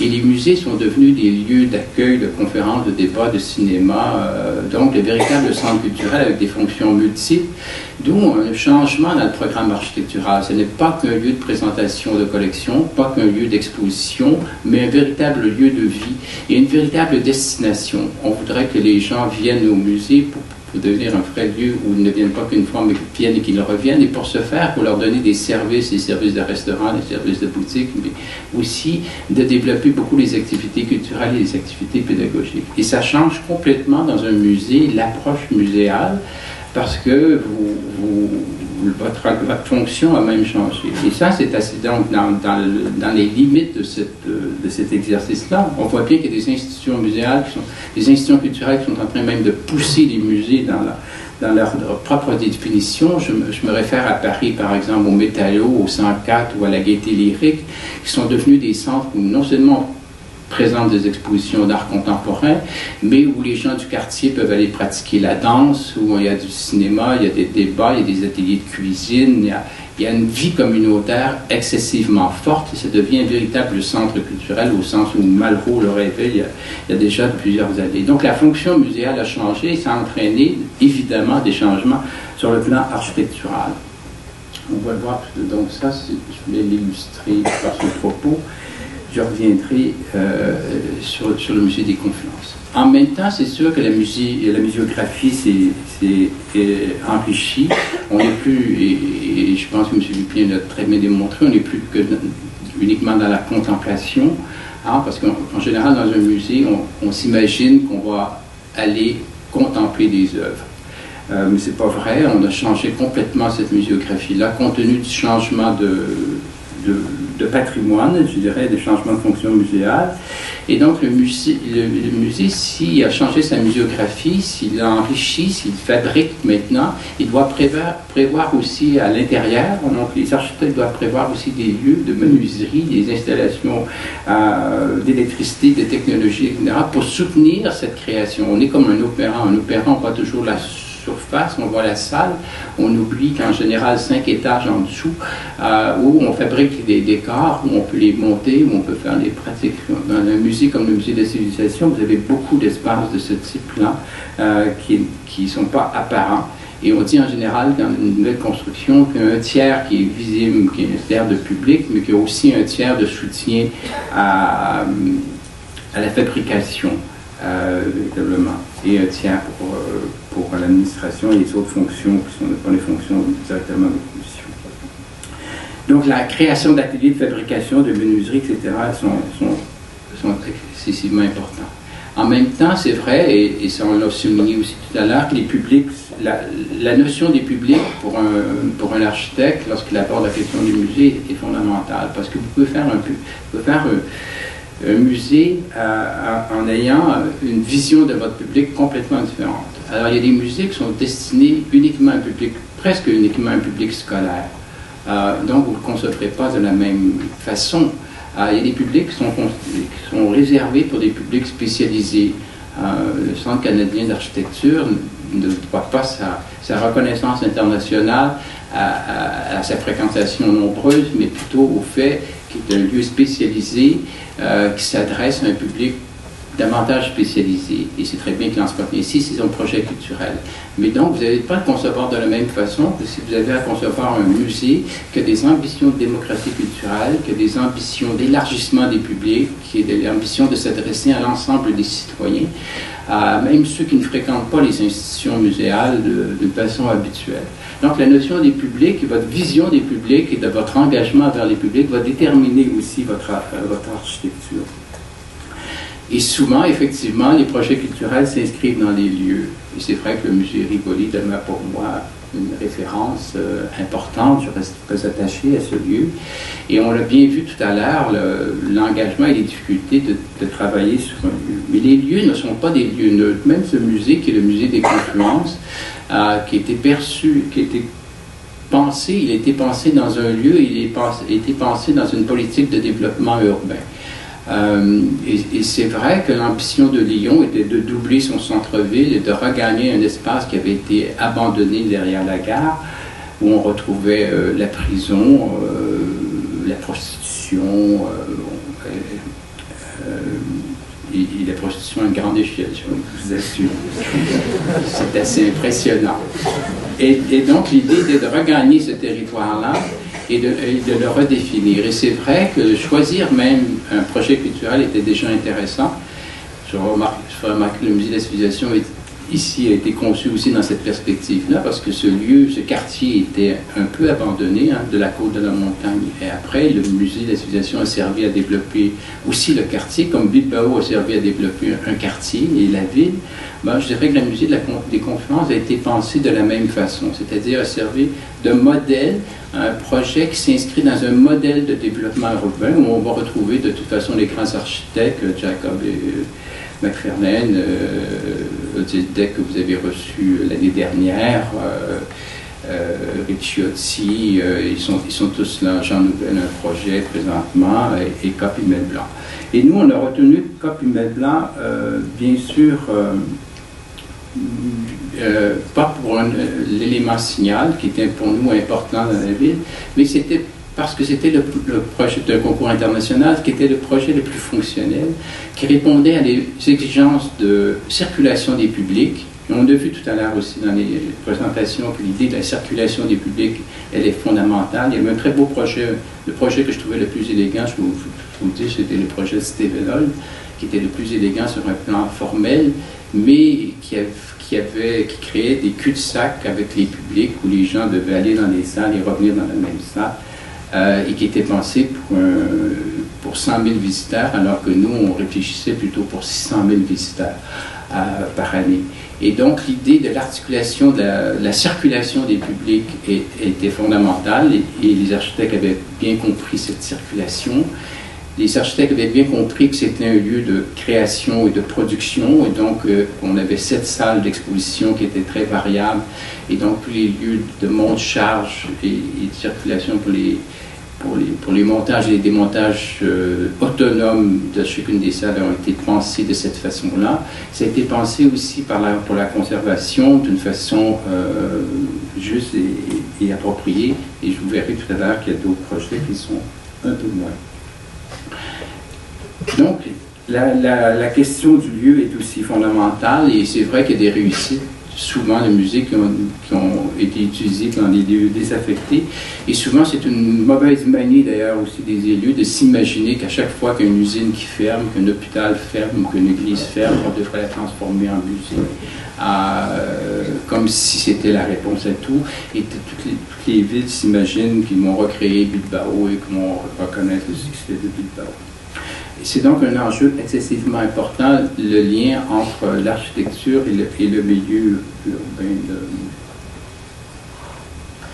Pour moi, voilà un projet qui est encore un projet de maquette, qui est réalisé, qui est fini, là, parce que quand je l'ai présenté la première fois, je l'avais surtout dit, qu'il y a le projet de Choumi en Grèce, qui était construit sur un site qui est un site archéologique, et donc on peut visiter les fouilles archéologiques, on peut voir les objets comme dans un musée, comme en prolongement de l'édifice, et en même temps, on a une vision sur la ville extérieure et sur les autres monuments, et donc on s'intègre aussi à la ville et la communauté.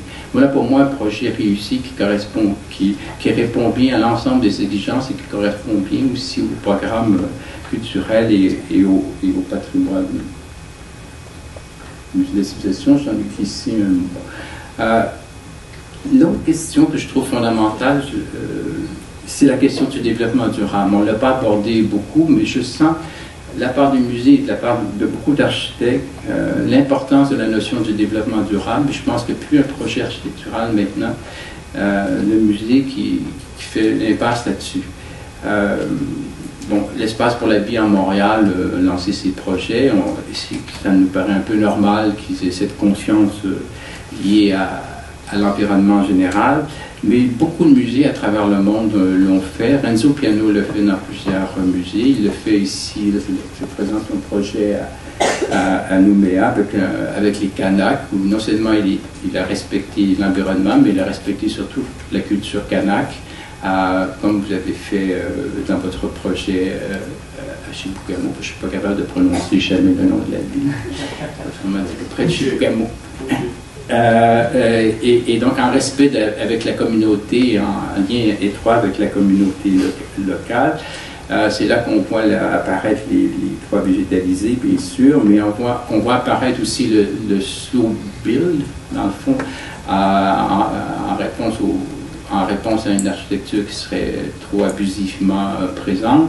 Et donc toute cette réflexion du développement durable, moi j'avais fait une enquête auprès des architectes français, et au-delà de 70% se disaient de plus en plus sensibilisés à cette question du développement durable et de la responsabilité qu'ils avaient dans le développement durable.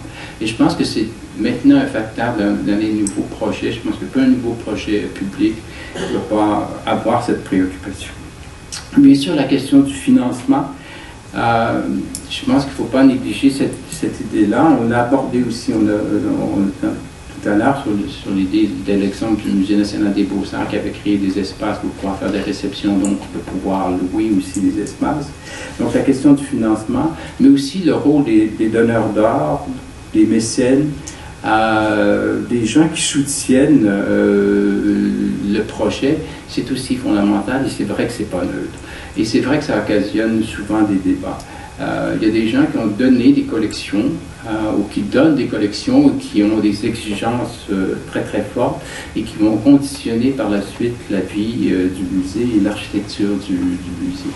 Et donc tout ce rôle, ce pouvoir entre l'architecte, le muséologue responsable et le donneur d'ordre, qui peut être aussi un collectionneur ou un mécène, a un impact direct sur l'architecture. Et c'est pas vrai que c'est toujours dans... C'était toujours l'intégration au lieu. Pardon, j'ai sauté l'image.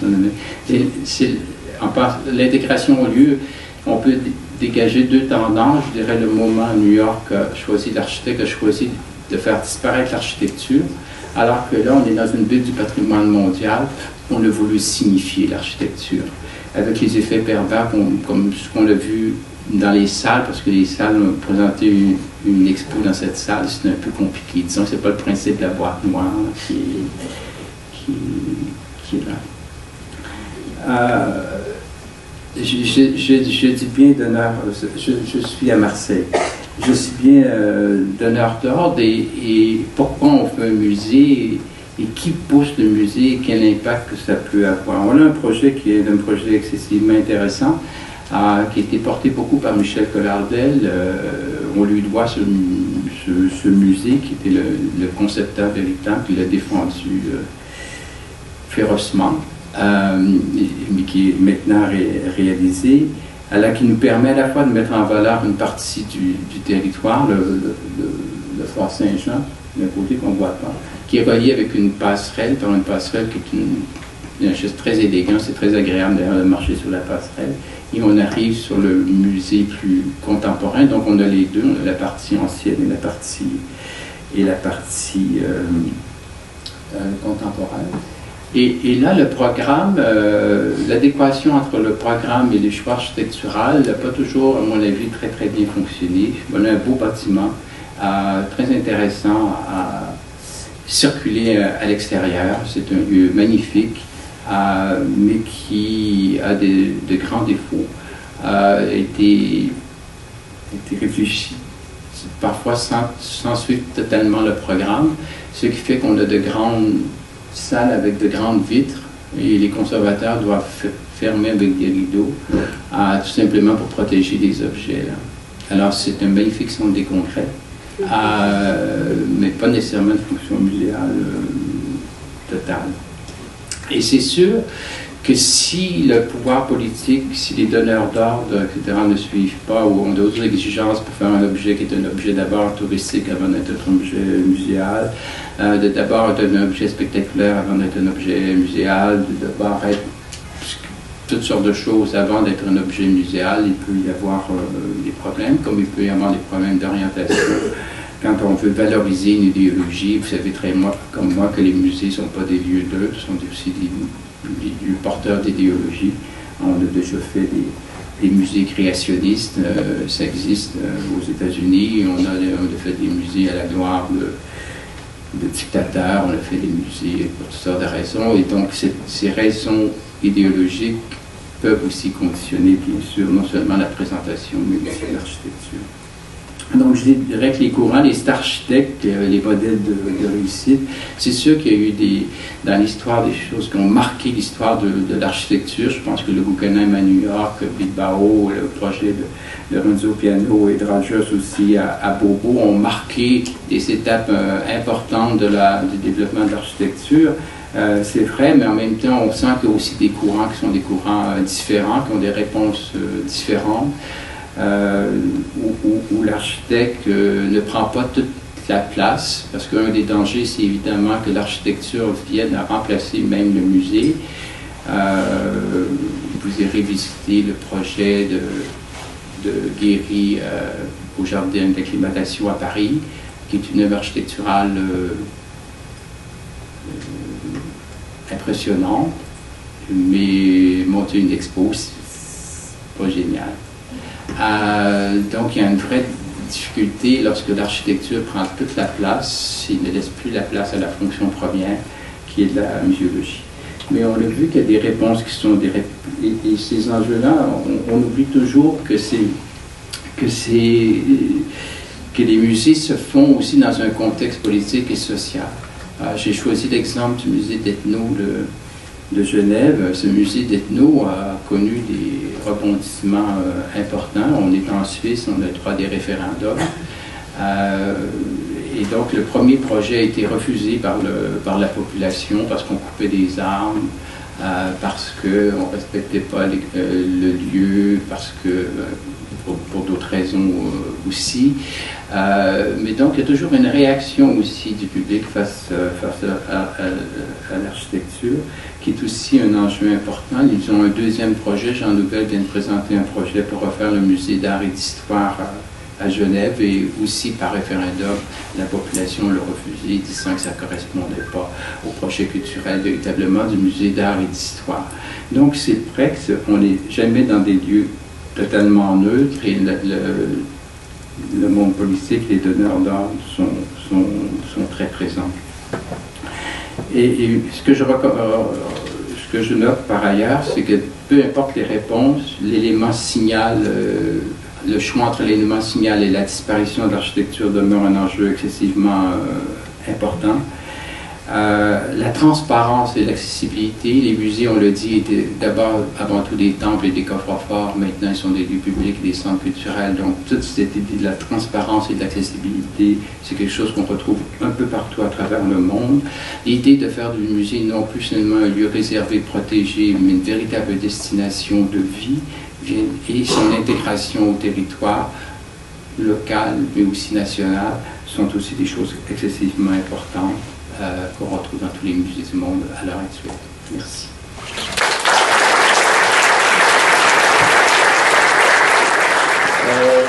Donc, ce que je vais faire, probablement, c'est que, bon, évidemment, on n'épuisera pas le sujet. Comme on avait annoncé, il y avait un sujet très, très riche. Ça donne aussi l'idée, peut-être, de faire plus de musées dans les écoles d'architecture. Il y aurait plein de choses à dire. Je me contenterai peut-être de... J'ai fait beaucoup trop de notes. J'aurais pour chacun 40 questions. Je vais peut-être... Ce que je vais faire, c'est de peut-être poser chacune une question que moi m'est venue à l'esprit en vous écoutant ou en essayant de faire une espèce de résumé. Donc, des mots que j'ai retenus. Je vous lance ces 4 questions-là. Vous partez, on vous suit. Ça vous convient? On essaie ça. Nicolas Roquet, la question d'ouverture, on est apparu comme étant quelque chose qui était comme une espèce d'ouverture progressive du musée qui était refermé sur lui-même, qui devenait de plus en plus ouvert. Et j'ai même été intéressé, surpris et peut-être, je ne dirais pas choqué, mais assez perplexe à voir que le musée de la civilisation avait été caractérisé comme une espèce de monument de temps de la nation, alors qu'il avait été voulu comme une ouverture. C'était peut-être ce qu'on faisait de plus ouvert à l'époque. Alors, ça nous amène de plus en plus une ouverture des musées. Alors, jusqu'où ira cette ouverture-là?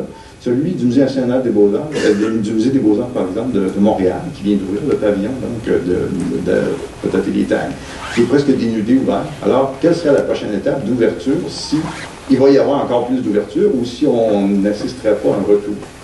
Première question. Je vais poser les 4, puis après ça, vous répondez dans le tour. Les questions sont trop longues, je vais essayer de les ratisser. C'est ça, donc je vous permets de réfléchir quelques secondes quand même. Anne Vallière a parlé du mot mariage, puis une chose qui m'est apparue assez évidente, c'est que on dirait que les exemples qui ont été montrés d'extérieur, il y avait une espèce d'imbrication, comme si le mariage était le fait de 2 personnes qui se côtoyaient très intimement. Alors que les projets québécois, à part l'îlot des Palais, peut-être ironiquement, sont des projets où on dirait que les choses se côtoient, se juxtaposent. Alors, est-ce qu'on serait distinct comme nation Québec en ayant des musées où il y a de la juxtaposition, où on s'aime à distance? Mes questions sont peut-être bizarres, mais c'est celles qui me sont venues à l'esprit. Vous avez chacun les vôtres, je suis sûr. Philippe Lupien, la notion de contexte, évidemment, est revenue plusieurs fois, donc, mais la réalité est très changeante. La réalité des musées aussi. L'architecture est un contexte qui, par définition, est assez lourd, donc qui est en quelque sorte figé. Ça me pose la question, comment l'architecte peut-elle participer au contexte? J'ai entendu ce mot-là, contexte, plusieurs fois. Puis, à la fin, il y avait déjà une réponse avec le musée de Ojibougo, près de Chapet. On pourrait dire Chapet, c'est plus simple. Mais après encore, hein, c'est-à-dire à part ce musée-là, quelles seraient les possibilités que le musée participe d'abord et davantage au contexte en tant qu'architecture? Et là, ça m'amène à Michel Côté, qui posait aussi cette question-là. J'avais noté au départ la notion de changement. On dit tout change. Il y a beaucoup de changements dans les musées, de toute nature que ce soit. Et à la fin, vous avez montré beaucoup de projets dont certains ont l'air désuets, alors que comment contrer d'une certaine façon la désuétude rapide de l'architecture, parce qu'elle correspond à un contexte. En même temps, est-ce que cette désuétude-là peut-elle devenir intéressante en laissant des marques de certaines singularités qui s'additionnent quelque part et qui racontent en eux-mêmes l'histoire de quelque chose. C'est-à-dire que les musées deviennent un peu anecdotiques.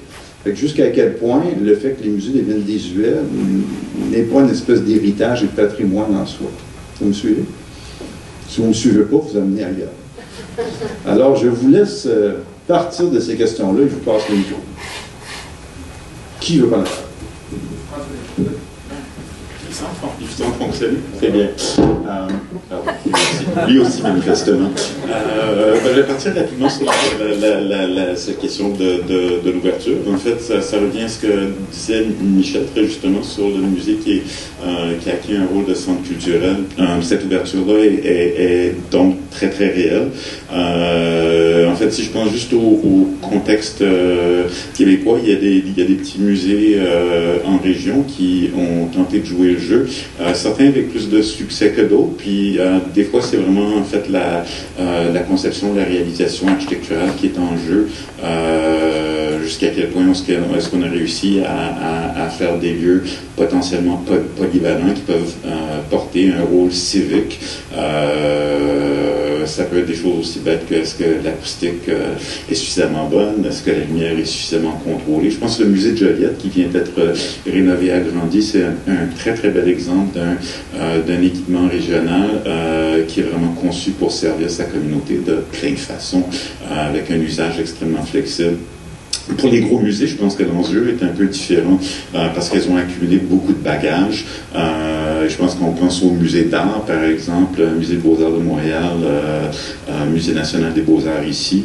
Il me semble qu'il y a une tension potentielle entre tout le patrimoine matériel qu'ont accumulé ces musées dans le temps. En fait, c'est vraiment des collections, des objets à montrer. Puis cette volonté d'ouverture est peut-être moins facile à réaliser en pratique, vu contraintes d'espace, contraintes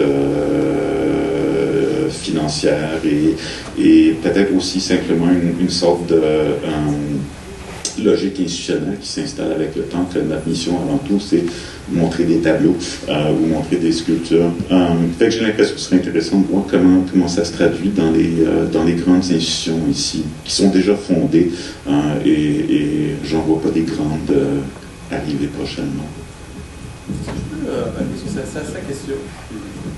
Pas ma question, mais j'aime sa question. Non, exactement, c'est parfait. C'était juste pour partir et c'est parti. Mais parce que pendant qu'il y a beaucoup d'étudiants dans la salle, est-ce que vous m'entendez quand même? Ah, ok. Voilà. Ça fonctionne mieux comme ça. Merci. Il ne faudrait pas qu'on trace une équation entre le verre et la transparence. Ça, c'est une chose, je pense que tous les étudiants, un jour, se le font dire par un prof. Là. On a souvent dit que le verre est plus opaque que le béton dans certaines circonstances, et c'est très vrai. Et il y a une façon aussi de promouvoir une fausse démocratie à travers du verre. C'est pas la qualité du verre pour faire qu'on va rentrer dans un musée. Jacques et moi avons travaillé sur un projet à Montréal qui est la TOU, qui est un bâtiment extrêmement opaque en béton, et pourtant c'est un des bâtiments les plus actifs auprès de la collectivité. Pourquoi? Parce qu'il y a un programme axé sur la collectivité. Donc l'architecture ne se fait pas nécessairement indépendamment des programmes de planification, mais il y a une espèce de manière holistique qu'on travaille avec les gens qui sont derrière les musées, qui vont faire, eux, ce travail de définir la mission et comment la mission s'applique. Autre chose, ça ne veut pas dire que l'architecture n'a rien à faire, mais l'architecture ne se jouera pas simplement à dire on va mettre du verre, ça va être transparent, ils vont rentrer.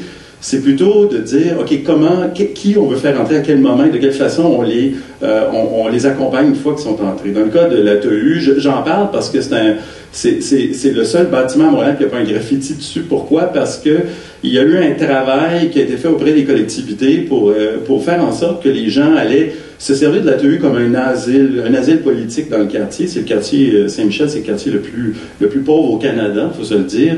Et le travail qui a été fait auprès de la population, ça a été de dire il y a des gangs de rue à Montréal, dans Saint-Michel, il y a les bleus, les rouges, on connaît ça. Puis le bâtiment était un bâtiment neutre. Et l'autre chose qu'on a dû faire, nous, comme architectes, c'est de dire qu'est-ce qu'on peut faire pour offrir cet asile aux gens du quartier. Et entre autres, on a discuté avec le directeur du projet, Charles-Mathieu Brunet, à l'époque, il disait à chaque fois que vous avez une décision à prendre sur des systèmes mécaniques à utiliser ou une fonction architecturale à faire, si vous pouvez utiliser des systèmes moins mécaniques possibles et utiliser le plus de main-d'œuvre locale possible, contrairement à ce qu'on pense habituellement, où on essaie toujours de chasser les salaires.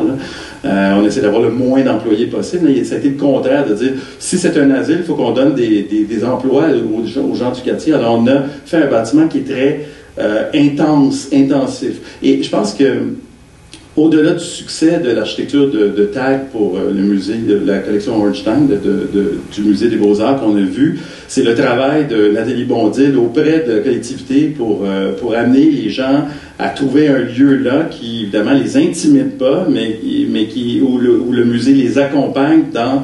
Et là, il y a tout un travail, effectivement, de programmation auprès en fait, de l'art thérapeutique, là, si on peut dire ainsi.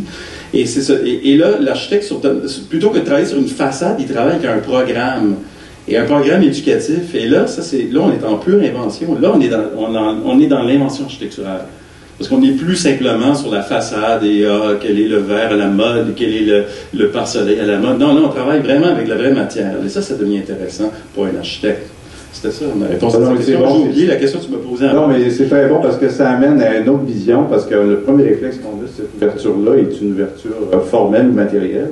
On voit que c'est avant tout une ouverture programmatique, une ouverture sociale. Sociale. Je dirais même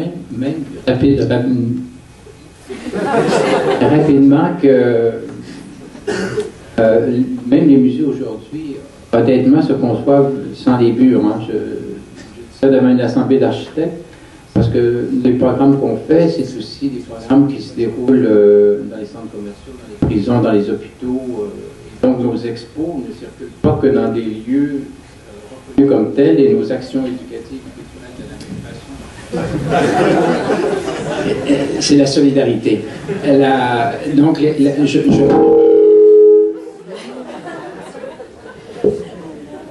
je pense au programme que Mme Laurence a mis sur pied, qui circule dans les centres hospitaliers à l'heure actuelle dans plusieurs villes du Québec et dans plusieurs centres hospitaliers. Donc, notre médiation culturelle ne se fait plus uniquement dans les murs. Donc, les musées ont aussi franchi les murs, et je pense qu'ils vont le faire de plus en plus, parce que l'idée, c'est bien sûr faire venir des gens, mais c'est aussi d'aller les rejoindre où ils sont, puis il y a des gens qui ne peuvent pas se déplacer. Ça, c'est évident. Donc, mais ça pose, mais c'est une vieille question, ça, dans les musées, entre le musée Temple et le musée Forum. C'est un vieux débat qui remonte à 50 ans, cette idée-là.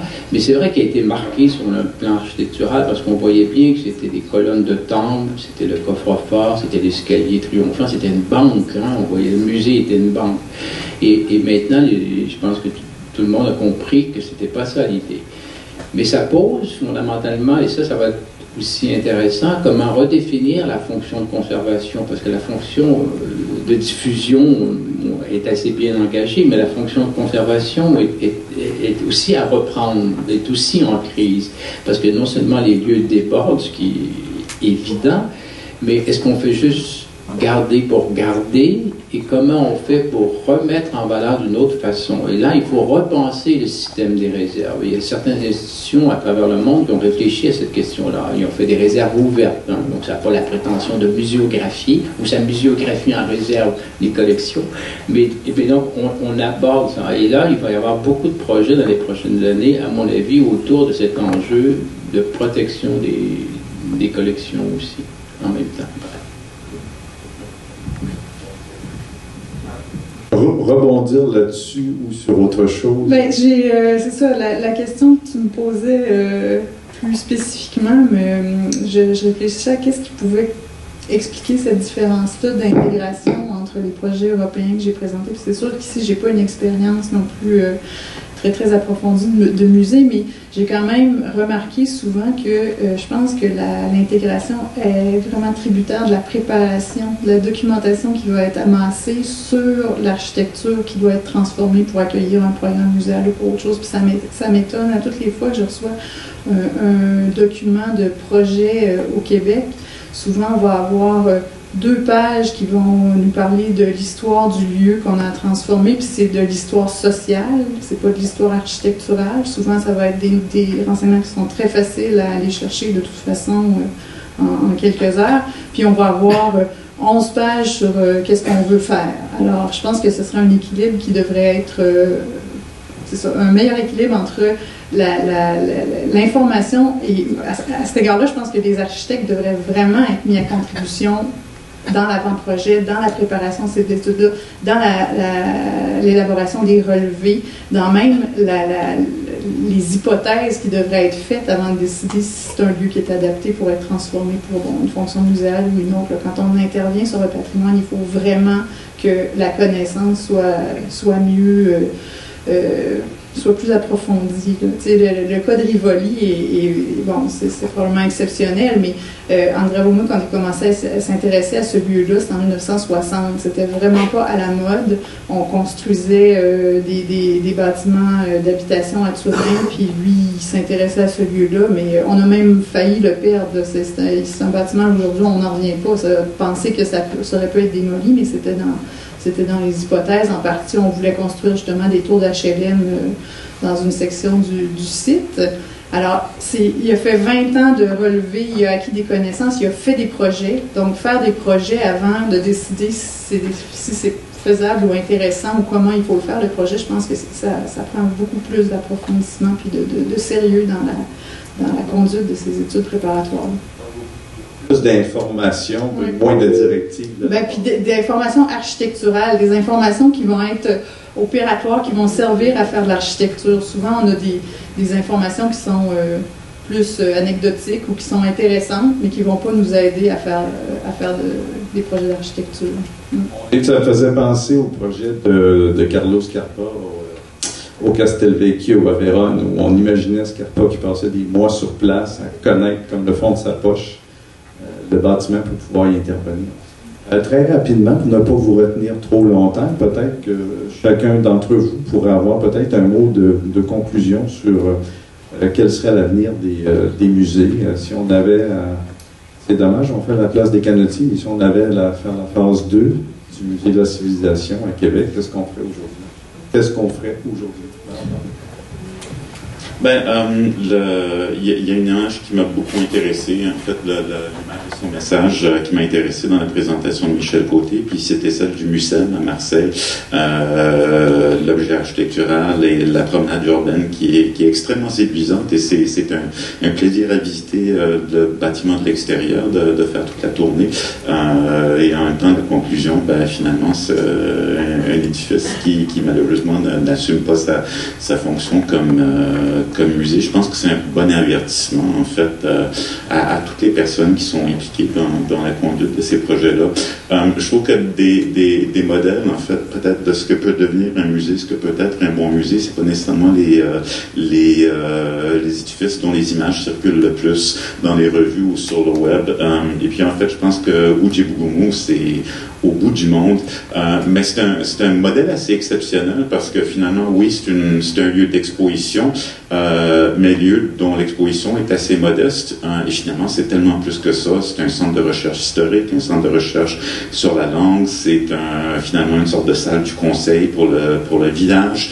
C'est un lieu politique aussi. C'est une façon d'affirmer la présence d'écrits sur le territoire et puis de cette communauté à cet endroit-là. Et ils ont des défis extraordinaires parce que finalement, ils s'adressent à quelques milliers de personnes qui sont éparpillées sur des distances de 1000 km. Donc, c'est vraiment une institution qui doit s'inventer. Ça, je trouve ça fascinant comme projet architectural. Moi, ce que je souhaiterais au musée dans le futur proche puis dans l'avenir, c'est peut-être justement revenir à une notion plus holistique, globale. Là, ce qu'on voit beaucoup, ce qui circule beaucoup, c'est beaucoup les signatures, les signaux, les gestes très, très, très forts. Puis finalement, ça rend pas toujours service à la qualité du musée qui, je pense, les exemples que certains ont donnés ici d'un lieu qui est davantage un forum, qui est ancré dans une collectivité, une communauté, n'a pas nécessairement besoin. On pense toujours là, à l'attraction qui va se faire par le geste très très fort, mais je pense qu'on peut penser à avoir une vision plus holistique, puis plus inclusive, puis plus large, puis en fait, ce qui caractérise la bonne architecture et qui va traverser aussi les modes et le temps. Il va pouvoir s'adapter. Moi, je dirais que qu'il y ait une très bonne plateforme entre les gens des musées, spécialistes des musées et les architectes, de façon à savoir que les gens des musées sachent que chez les architectes, il existe des expertises de réflexion a priori, et que pour que les architectes et aussi sachent de la part des musées qu'il existe des interventions a posteriori, c'est-à-dire qu'il y ait une meilleure compréhension de ce que l'un l'autre fait. Je donne un exemple très très bref. J'étais très intimidé par le 8 minutes tout à l'heure. Merci d'avoir repris un petit peu du programme d'Ojibwe-Bogoumou, mais un autre très petit musée qui est magnifique à Montréal, que je suis absolument persuadé que personne ne connaît, qui s'appelle le musée Berliner. Le musée Émile Berliner, donc qui est l'inventeur du phonographe. Oui, l'inventeur du phonographe qui était en compétition avec Thomas Edison, et Thomas Edison a réussi en mettant en doute la validité du brevet de Berliner, a réussi à le chasser. Bon, en plus, Berliner était juif, donc il a dû s'expatrier. Il s'est installé à Montréal. Et c'est à Montréal qu'il a développé le phonographe en compétition avec le tube d'Edison. Et finalement, il a gagné parce que le phonographe permettait la musique stéréo, qui n'était pas possible avec le tube. Et il y a un petit musée à Montréal qui raconte cette histoire-là. Et dans ce petit musée-là, c'est aussi l'endroit où on a construit les premiers satellites canadiens, les 2 Alouettes, qui étaient les premiers satellites qui étaient ni russes ni américains, et qui ont été fabriqués dans une usine, dans une petite shop de bois, et qui ont été descendus par une structure d'acier qu'on peut voir de l'autoroute des Canaries, qui est encore là aujourd'hui. Et ce musée est maintenu à bout de bras par une vingtaine de maniaques. Et quand on a travaillé, on parlait des OpenStax tout à l'heure, donc des réserves ouvertes, quand on a travaillé avec eux sur le projet de faire un musée avec eux, on s'est rendu compte que ça donnait... Ils n'avaient pas la capacité de maintenir un programme muséal complet. Alors on s'est dit, on va simplement mettre les artefacts et les gens dans la même pièce. Puis là, vous allez rencontrer ces gens-là. Puis ces gens-là vont vous rendre complètement dingue de leur connaissance et du génie de la place et du lieu. Alors, évidemment, si eux vont voir le gouvernement et puis ils se font faire un PFT, là, un programme fonctionnel et technique, et ça va être un PFT avec des réserves typiques, avec un tableau Excel, puis si ça passe par la méthode conventionnelle, ça va aboutir comme un musée conventionnel. Mais si ils savent que les architectes peuvent agir, et que les architectes savent ensuite qu'eux peuvent agir, il peut se produire des fois des petits trous verts. C'est ce que je voulais dire. Je pense que le plus important, c'est de constater que le musée, ça n'existe pas. Il y a des musées avec des formes différentes, parce que c'est lié à des projets culturels qui sont des projets culturels différents, avec des patrimoines différents, avec des intentions différentes. Il faut arrêter d'imaginer qu'il y a un modèle unique. Et ce qui fait la force des institutions, et je pense que c'est ça qui est important aussi, c'est qu'on retrouve différents types de musées. Moi, j'aime autant les musées où je peux contempler, un musée de beaux-arts, qu'un musée où je peux intervenir, agir, comme le Palais de la Découverte, ou un musée où je suis seul avec des objets, ou un musée où des gens peuvent intervenir. Donc, il y a des réponses multiples à des projets multiples. Et le plus important, c'est de bien définir ce projet culturel. C'est de bien comprendre ce projet culturel et que le travail se fasse entre muséologues et architectes dans une vraie compréhension. Mais essayons pas de trouver le modèle. Il y a des modèles et je pense qu'il faut respecter cette idée-là. Mais surtout, il faut demander aux muséologues de définir des vrais projets culturels. Alors, sur ce, on va peut-être faire une entorse à notre bonne habitude habituelle de demander des questions à l'assistance pour vous retenir trop longtemps. Cette discussion-là va continuer. Il y a un bain d'honneur, tout le monde. Alors, je vous remercie. On a eu vraiment une conférence avec tous ensemble. Merci de votre intérêt.